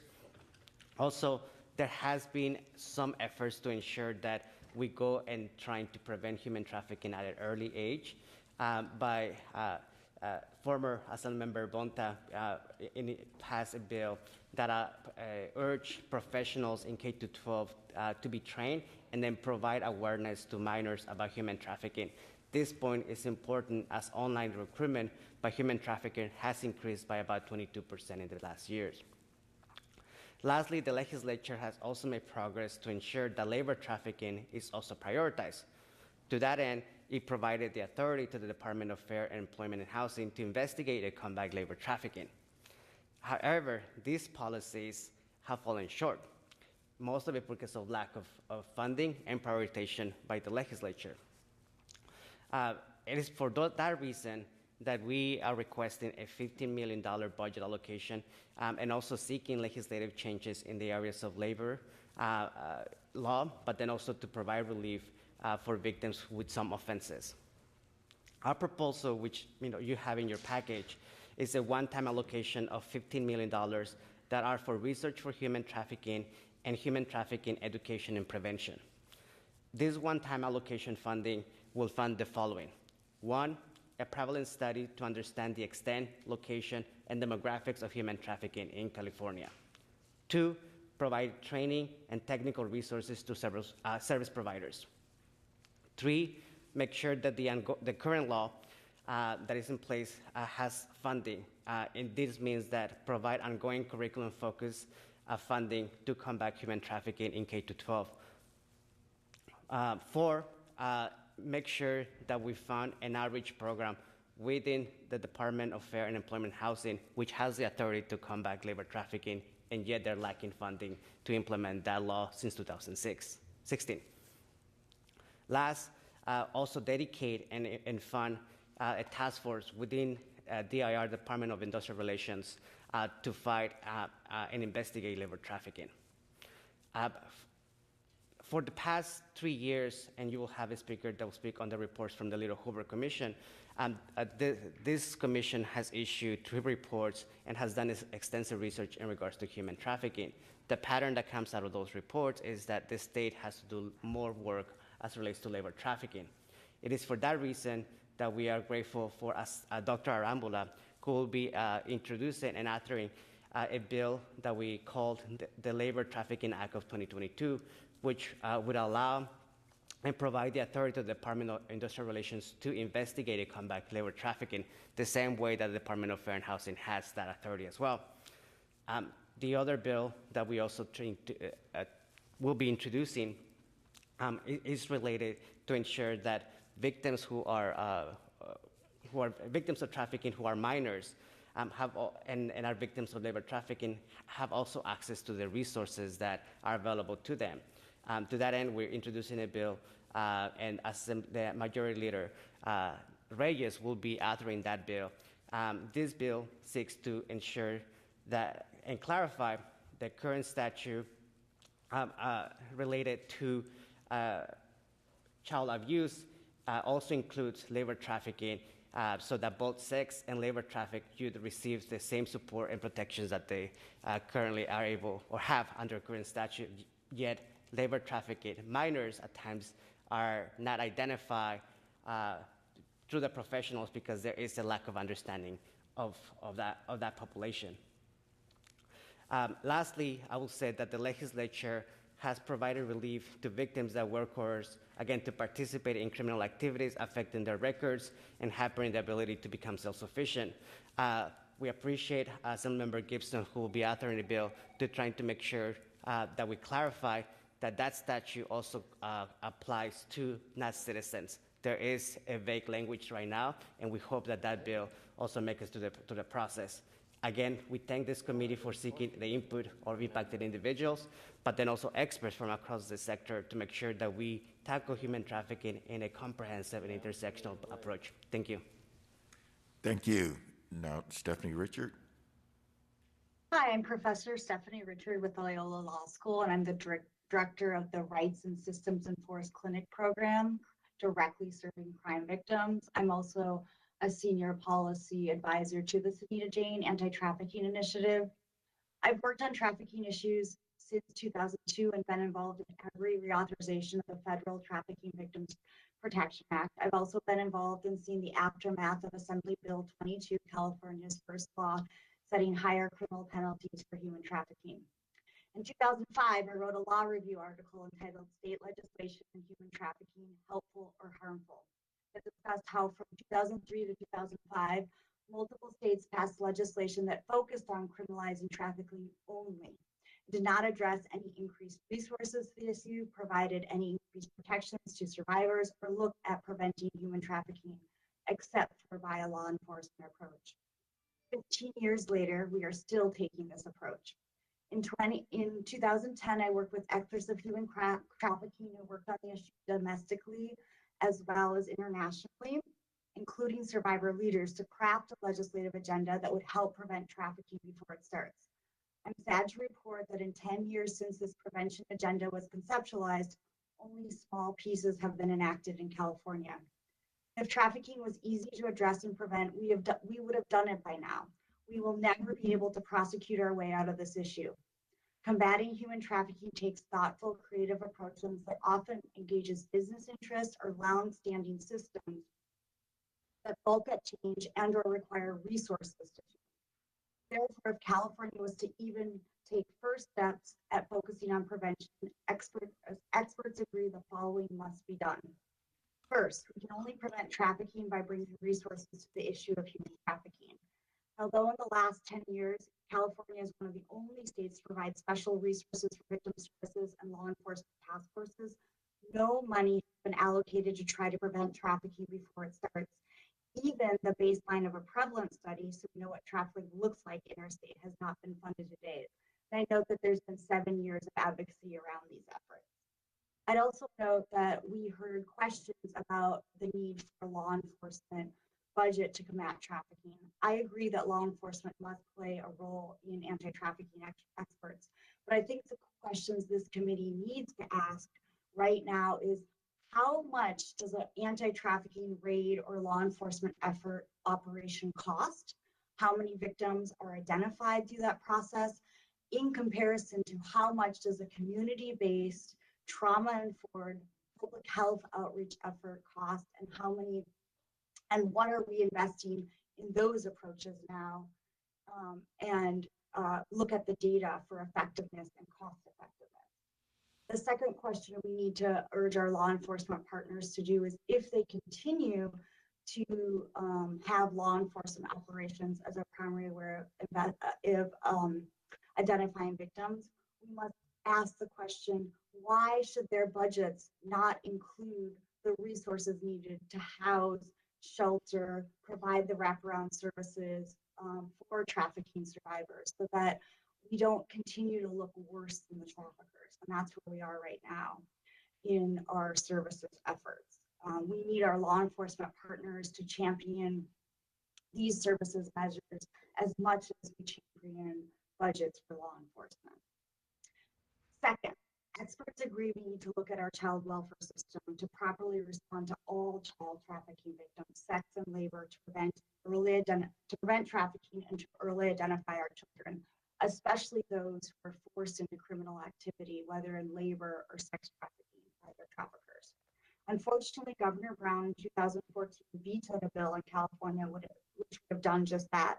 And thus far, our state has only taken steps to protect child sex trafficking victims in our child welfare system, missing a large percentage and maybe even perhaps majority of child labor trafficking victims. Third, to prevent trafficking, we must hold business accountable through greater transparency in supply chains and prevent trafficking in California and also internationally. California actually led the way in passing SB 657 in 2010 and implementing this measure in 2012 to 2013 through the California Attorney General's office. This bill had actually international impact with other countries following suit and actually starting the dialogue around anti-trafficking efforts with business. However, the legislature has taken no additional steps since 2010 to engage businesses in the fight against human trafficking. Importantly, legislation that looked at California procurement policies that was introduced at the same time has never been reintroduced. Lastly, experts agree that a way to prevent trafficking before it starts is by better regulating foreign labor recruiters. This is because data from California service providers and national service providers show that 2/3 of trafficking clients that were immigrants came to the U.S. lawfully in our temporary visa programs. We know our federal immigration system is broken. California can protect almost 1/5 of all the temporary workers who come to the United States by taking its own measures. Recent data from the federal government released last month showed that the top state for grants of T visas, this is the special protection given to trafficking victims, was from California, further documenting our state as a leader in protecting victims, but also in the need for these protections. What was interesting in that data is that a large percent of those granted T visas, so identified as victims of trafficking, were those who came to the U.S. on temporary visas. We must prevent trafficking at the point of recruitment, and California has a chance to lead the way in doing just that and ensuring that AB 364 Rodriguez reaches the governor's desk this year and is signed into law. AB 364 takes a preventative approach for providing protections to workers at the point of recruitment. Currently, regulation of temporary visa categories is fragmented federally between the Department of State, Homeland Security, and Labor. This disjointed oversight means unscrupulous recruiters are easily able to continue fraudulent practices across all visa categories. To prevent abuse, California needs a complete list of everyone engaging in foreign labor recruiting in one place for both workers and businesses, as this does not exist federally. It needs those engaging in foreign labor recruiting activities to bond so that they cannot continue to get away with exploitative behavior and harm. The technical changes made in AB 364 are complex and nuanced and make changes in just one of the many systems in California that traffickers have learned how to exploit. This bill has been heavily opposed by the business community, but is these types of efforts that do not take a carceral approach, but a prevention approach that must get the focus and energy for our legislators. I've worked with thousands of trafficking victims in my years of service. I have been seeing the creative and harmful ways that traffickers exploit and abuse victims. Traffickers continue to exploit our government systems, weaknesses in our regulatory systems for business, and our lack of attention to vulnerable communities, especially communities of color. Our California legislator must be more creative in its approach to combating human trafficking, and that can only be done by bravely exploring nuanced policies that deal with the complexities of this issue. Thank you for taking the time to discuss this important issue. I now welcome questions. Thank you. And our last panelist is Cynthia Buisa.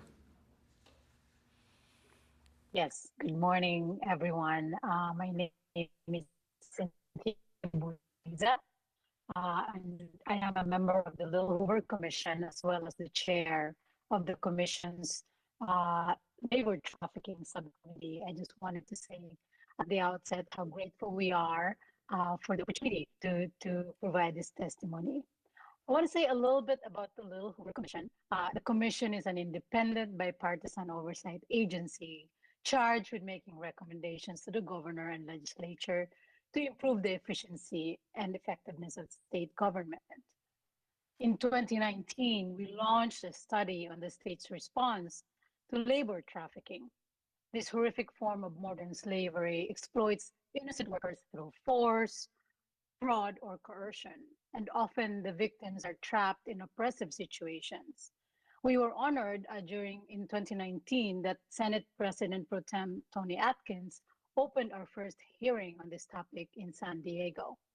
I believe that you also have a copy of the slides that I was supposed to use, but I was having tech issues. So if you could just refer to it, it will help follow the testimony I am giving. So the report that we issued, or we did, culminated in three actual reports with recommendations to the governor and legislature to strengthen California's response to this heinous crime. Today, I will share with you findings from these reports and the steps California can take to better address labor trafficking. So what does labor trafficking in California look like? The state made all forms of trafficking a crime back in 2005. But since then, state policies, funding, and resources have largely focused on combating sex trafficking, particularly of minors. Let me be clear. The work against sex trafficking must continue. But we also must do more to combat labor trafficking in our state. And although there is so much that we do not know, data from national hotlines and state programs give us a lot of insights into where labor trafficking is occurring in California and who is impacted. So where does labor trafficking happen in our state? California's major harbors, airports, coastlines, and our proximity to international borders make our state particularly vulnerable to human trafficking. Labor trafficking occurs in a vast range of industries, including domestic work, traveling sales, agriculture, restaurants, beauty, and construction. Survivors of this abuse show up more frequently in Los Angeles and the Central Valley more than other locations in California. When I talk about this population, who are we talking about? National data suggests that there is not a single type of person who falls prey to labor trafficking. Most are at prime working age, around 18 and 40 years old. Many are immigrants who have entered the country legally to perform some kind of temporary work and become unauthorized due to their trafficking. State data also tells us labor trafficking survivors account for about 22% of the more than 14,000 human trafficking survivors who received state assistance from 2016 to 2019. This includes men and women, children and adults, individuals from a variety of ethnic backgrounds, English and non-English speakers, as well as individuals with disabilities. So what are some of the problems and solutions that the Commission's report highlighted? One, it is critical that California take action to combat labor trafficking just as aggressively as it combats sex trafficking. There's a nexus between the two.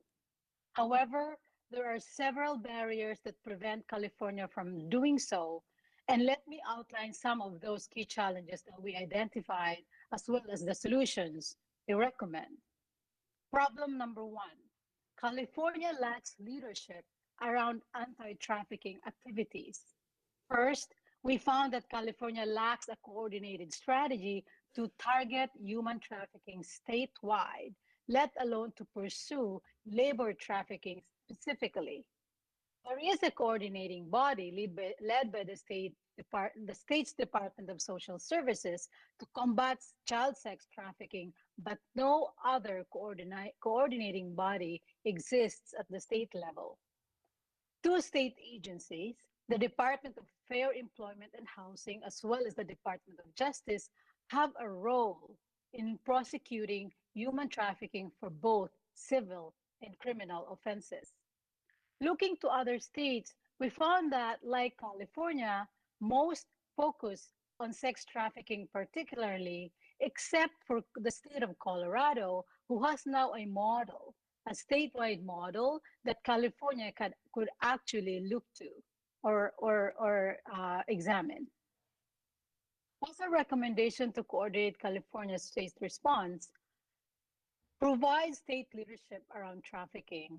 To provide state leadership around trafficking, we recommend that California form an anti-human trafficking council to coordinate efforts of government agencies and NGOs around fighting all forms of human trafficking. Participation should be broad-based and include representatives of law enforcement, health and human service agencies, advocates, survivors, and others.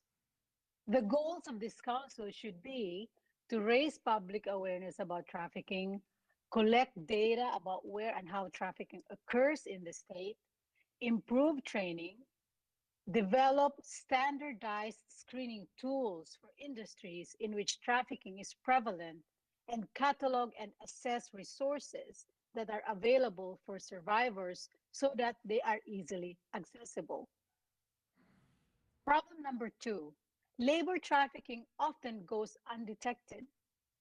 We found that labor trafficking is often hard to identify and thus frequently goes undetected. It can be hidden in plain sight. You've heard that some of the testimonies earlier, often within businesses or industries that might otherwise be legitimate, because this occurs in almost many of the industries that I have noted above. Now, what are some of the obstacles to finding labor trafficking in California? Our research highlights several obstacles that make it difficult to identify labor trafficking cases. A variety of government officials could encounter labor trafficking in the course of their day-to-day work, but no state agency has a mandate to actually look for labor trafficking, to look for specific indicators of trafficking. Investigators often stumble across the evidence, but they are not proactively looking for it. Most government officials have not received training to identify labor trafficking or how to report any findings. Pursuing these cases requires coordination among agencies involved with labor rights, law enforcement, and many other government agencies. But oftentimes, work is done in silos, often with disconnects between law enforcement and labor officials, as well as other stakeholders. The onus, therefore, to report abuses often falls on vulnerable workers who are legitimately fearful to report their abuses, and as a result, cases go unreported. What are some of our recommendations to uncover this hidden crime? We recommend several steps for the state to increase its efforts to uncover labor trafficking. California should train state investigators and other employers who interact with high-risk populations to recognize the warning signs of labor trafficking and respond appropriately. We must proactively use data and technology to search for anomalies that might suggest the presence of labor trafficking in certain businesses, industries, or regions. We should increase awareness of all forms of human trafficking through public awareness and outreach campaigns. Problem number 3 are various barriers that make it difficult for survivors to access help. We identified a number of challenges that make it difficult for survivors to get the help that they need. What are some of those?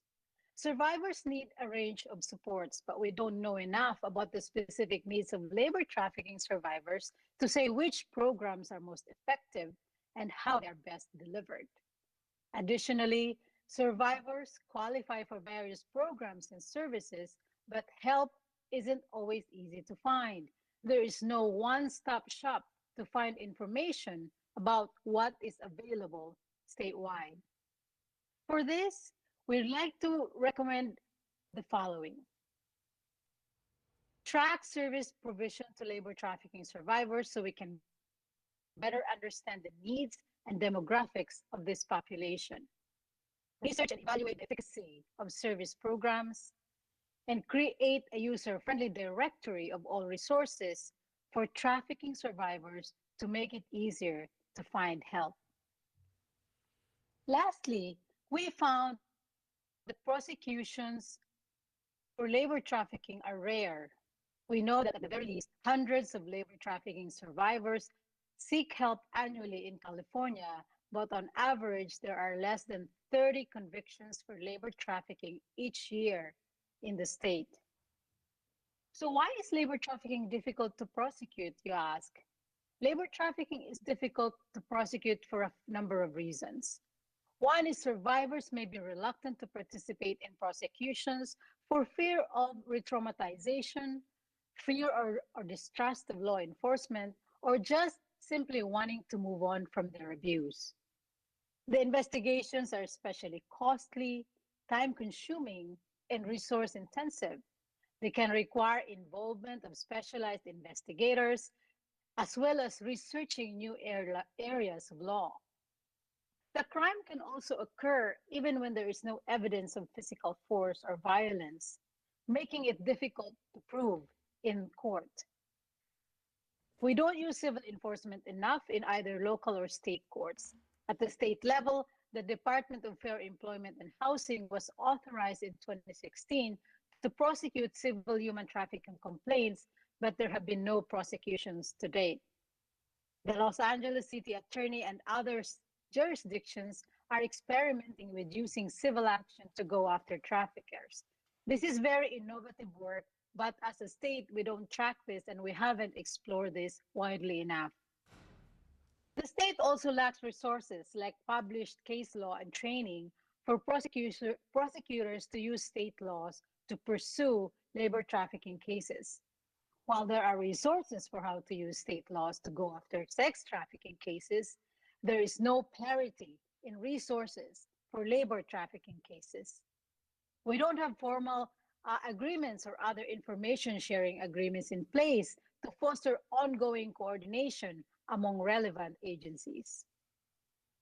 Finally, what are some of our recommendations to bring traffickers to justice? One is empowering the Department of Industrial Relations to lead efforts to pursue labor trafficking cases alongside other work to combat the underground economy. Creating standardized means for agencies to track referrals or complaints, share information, and provide technical assistance to cases. We can track how many and what types of labor trafficking cases are brought forward and study outcomes of these cases to identify best practices. We can also enhance training so law enforcement and court personnel know how to use state laws to combat labor trafficking. These recommendations, once implemented, will help ensure that California takes stronger actions to detect labor trafficking, help survivors, and prosecute perpetrators. The Commission would be happy to provide you with a detailed 3 reports that we did a few years ago, if it will help give more detail to the testimony that I provided. Thank you, Mr. Chair and committee members, and I am happy to answer any questions you may have. Thank you, Commissioner Buisa. Dr. Quirk, I've been told you have Perhaps I could wait till the chair came back. I have a question for the chair, so perhaps you could go to another member. Okay. Thank you. Is there someone else that would like to? Yes, go ahead, sir. First and foremost, I want to thank all of the panelists today who have come and shared your expertise. The Sunita Jain Anti-Trafficking Policy Initiative at Loyola Law School is an example for the entire state and the entire country on how to look at all of these issues in a holistic sense. Ms. Griffith, in particular, thank you for coming in person and testifying so powerfully and reminding us that addressing harm caused by exploitation with systems that are rooted in harm and exploitation might also be counter to the broader goals of well-being, deterrence, and accountability. You also pointed out a number of ways that the state has personally failed you, and I apologize for those. Between your testimony and the testimony from the Victims' Compensation Fund, I think there's a lot of work that we can do. I'm shocked, I don't know about the rest of the committee, to hear that only 450 applicants have applied to the Victims' Compensation Fund, and that there's this mismatch between trafficking and other definitions in police reports. I think it's something we need to look at and probably look at urgently. And so my question is less of a question and more of a comment of gratitude and thank you for all of the insight that you've all shared today. And I believe Mr. Quirk's question was for me. Yes, Mr. Chair. So we heard outstanding testimony both from the gentleman here and from Ms. Boozer and others on labor trafficking. As I said, it's 80%, roughly. Nobody really knows an exact number, but it's 80% of the problem. Not the most dehumanizing part, but certainly a very large part. And my question for you and committee staff is, of the various recommendations that we're getting, which of them are which of them would be best solved by a budget ask? Which would be best solved by legislation? Which would be best solved by the administration taking a different approach? On the administration side, we could certainly pass a resolution asking them to do something. Of course, legislation I would be glad to co-author or author. And perhaps we as a group could get together with Budget Sub 5, the group that works with law enforcement, although it's the Department of Industrial Relations, perhaps best to get away from Budget Sub 5 and work with Department of Industrial Relations on this labor trafficking issue, which is a much harder problem and much where we haven't put the resources in, but which is causing so much pain. So that is my question to you, Mr. Chair, and to your staff. And perhaps if you could get back to, if you're willing to get back to our committee members and talk about next steps. I think it's something where all of us could get together and provide a path forward because of the great value that we've heard today. Yes, and the reason we have these hearings is so that we can learn more. Like for me, I didn't know how serious the problem of labor trafficking is right now, and so obviously we need to. We've seen some bills. I think some from Lorena Gonzalez, who was a former colleague of ours, but it looks like we need to step up what we've been doing in the past. I think we also need to do on all three levels: administrative, legislative, and budget. One, working with the administration so they can tighten up the efficiency and effectiveness of the operating organization that's in place right now, so they can do a better job working with individuals. And I'll give you an example. Yesterday was Budget Sub 5, and we talked about the Victims' Compensation Board. And I mentioned about victims, people who are victims of law enforcement, and whether or not, like the individual that was on a no-knock warrant that was killed by police, even though he wasn't the person they were looking for, he died as a result of it. Well, according to he or his family would not be eligible to receive victims' compensation because they wouldn't categorize that as a crime. We may think, or I may think, it was a crime that happened, but since it's not a crime, in some ways it's a casualty of war, or a casualty that happened, it's a mistake, it's an unfortunate accident and all of that, but that family couldn't get funeral expenses paid. They couldn't get mental health because it's not categorized as a crime. And so we probably need to look at legislation so that the Victims' Compensation Board can address some of the things you're talking about and maybe fill those loopholes. And that was in budget yesterday. Literally yesterday we had that discussion. And so you're right, we need to bring them in. So it is a three-pronged effort, and we need to. The other thing, we've got to stop working in silos and start talking to each other. The same way with ensuring that DOJ and others who are responsible for this, that it's not just law enforcement. It's not just rehabilitation and getting to the root causes of trauma and everything. It's not just that. It's not just making sure the infrastructure we create will address everything. So I will have. That's part of why we put this together, so we could get direction or at least have an idea of how we can solve this. At the end of the day, I'm tired of talking about the problem. I want to talk about solutions and finally work on things that we can actually do. Thank you, Mr. Chair. Ms. Bonta. At first, I also wanted to thank Ms. Griffith for your incredibly powerful testimony, particularly on two aspects of it. One, your description of the way in which our carceral system continues to reharm and not really create the kind of rehabilitative opportunities that people need. I think your particular description of the way in which you, as somebody who has been a victim of assault, also had to be subjected to a system that continued to assault you. And one thing that raised for me was the amount, or quite frankly, the lack of resources that we have in CDCR going specifically towards rehabilitative care and trauma-informed care. And Mr. Chair, I would love for us to be able to take up an opportunity to really look at the distribution of dollars that go towards it. I was told by one group that we only have about 1% of the dollars in CDCR going towards rehabilitative care. So that's something I think that we need to look into, and would support you in doing that. And the second issue that I wanted to just raise was thank you to Mr.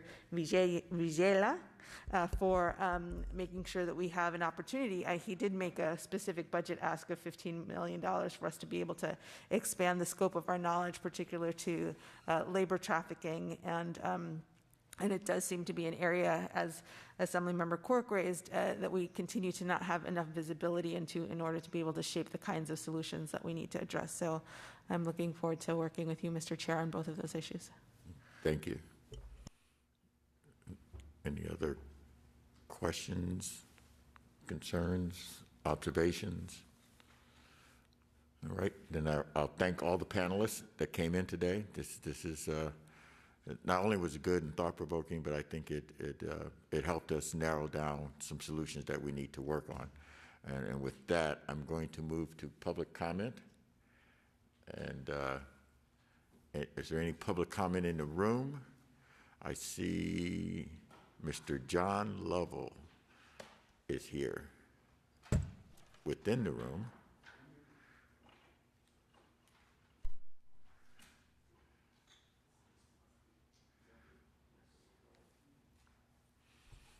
It's been a fascinating hearing. Good morning. My name's John Lovell. I represent the California Narcotic Officers Association, and don't be misled by that appellation because we are on the front lines of major human trafficking activities. The cartels in Mexico, and there was recently a news story about it on Univision. Human trafficking is the second highest income stream of the drug cartels.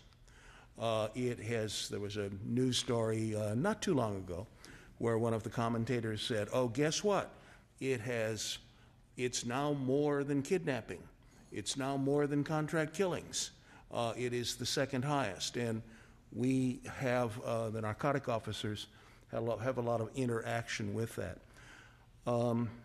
Mr. Jones Sawyer made an interesting comment in the hearing where he talked about the comparison of enslavement with human trafficking and labor trafficking, I'm assuming. I think that lights a path for everyone to think about. Let's look at a reconstruction model, some of the things that were done in the wake of that. Let's look at, for human trafficking and labor trafficking victims, something along the model of a Freedmen's Bureau.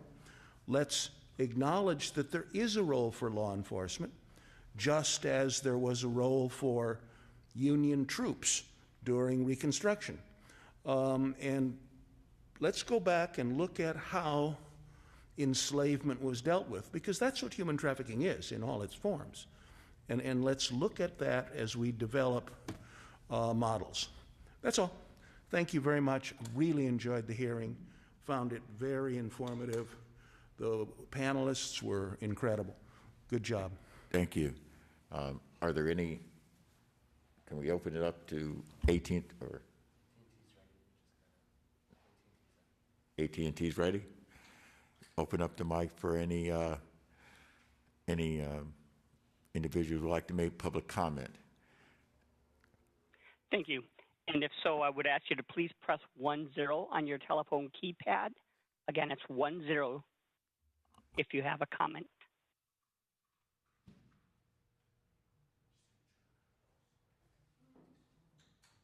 And give us just a moment. Again, it's 10 to have your line opened. We do have one in queue. It'll just be a moment here.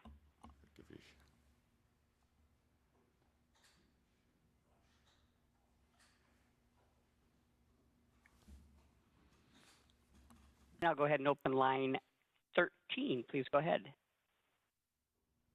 Good morning, committee members. Thank you so much for convening this hearing. My name is Jamie Beck, and I'm the president and managing attorney of Free to Thrive. Free to Thrive is a Southern California-based nonprofit organization that provides legal services to human trafficking survivors. I started Free to Thrive 5 years ago to address the unmet legal needs of trafficking survivors. We have heard a lot today about the fact that trafficking survivors too often are criminalized. As a result of the criminalization of survivors, one of the greatest legal needs of our clients is help clearing criminal records using California's vacatur law. At Free to Thrive, 75% of our survivor clients have a criminal record. As a result, criminal record clearing is a core service we provide to our survivors. Survivors also have a huge unmet need for specialized family law services. For example, many human trafficking survivors are married to and have children with their traffickers and sex buyers. When survivors escape from their traffickers, traffickers often try to continue to exert control over survivors through the family law legal system. As a result, survivors need specialized family law services to help untangle these relationships and ensure that they gain custody of their children. These services are highly specialized, and survivors are often unable to get help from more general legal services providers. In the last 5 years, Free to Thrive has grown from a staff of 1 to a staff of 13 people. Despite our growth, the need for our services dramatically outpaces our capacity. Raising the necessary funds to continue to support our services is a constant challenge. The COVID-19 pandemic has exacerbated this challenge due to the many competing needs for grant, donor, and government funds. Unfortunately, as far as I'm aware, there is not a funding stream available for specialized legal services for human trafficking survivors through California state funds.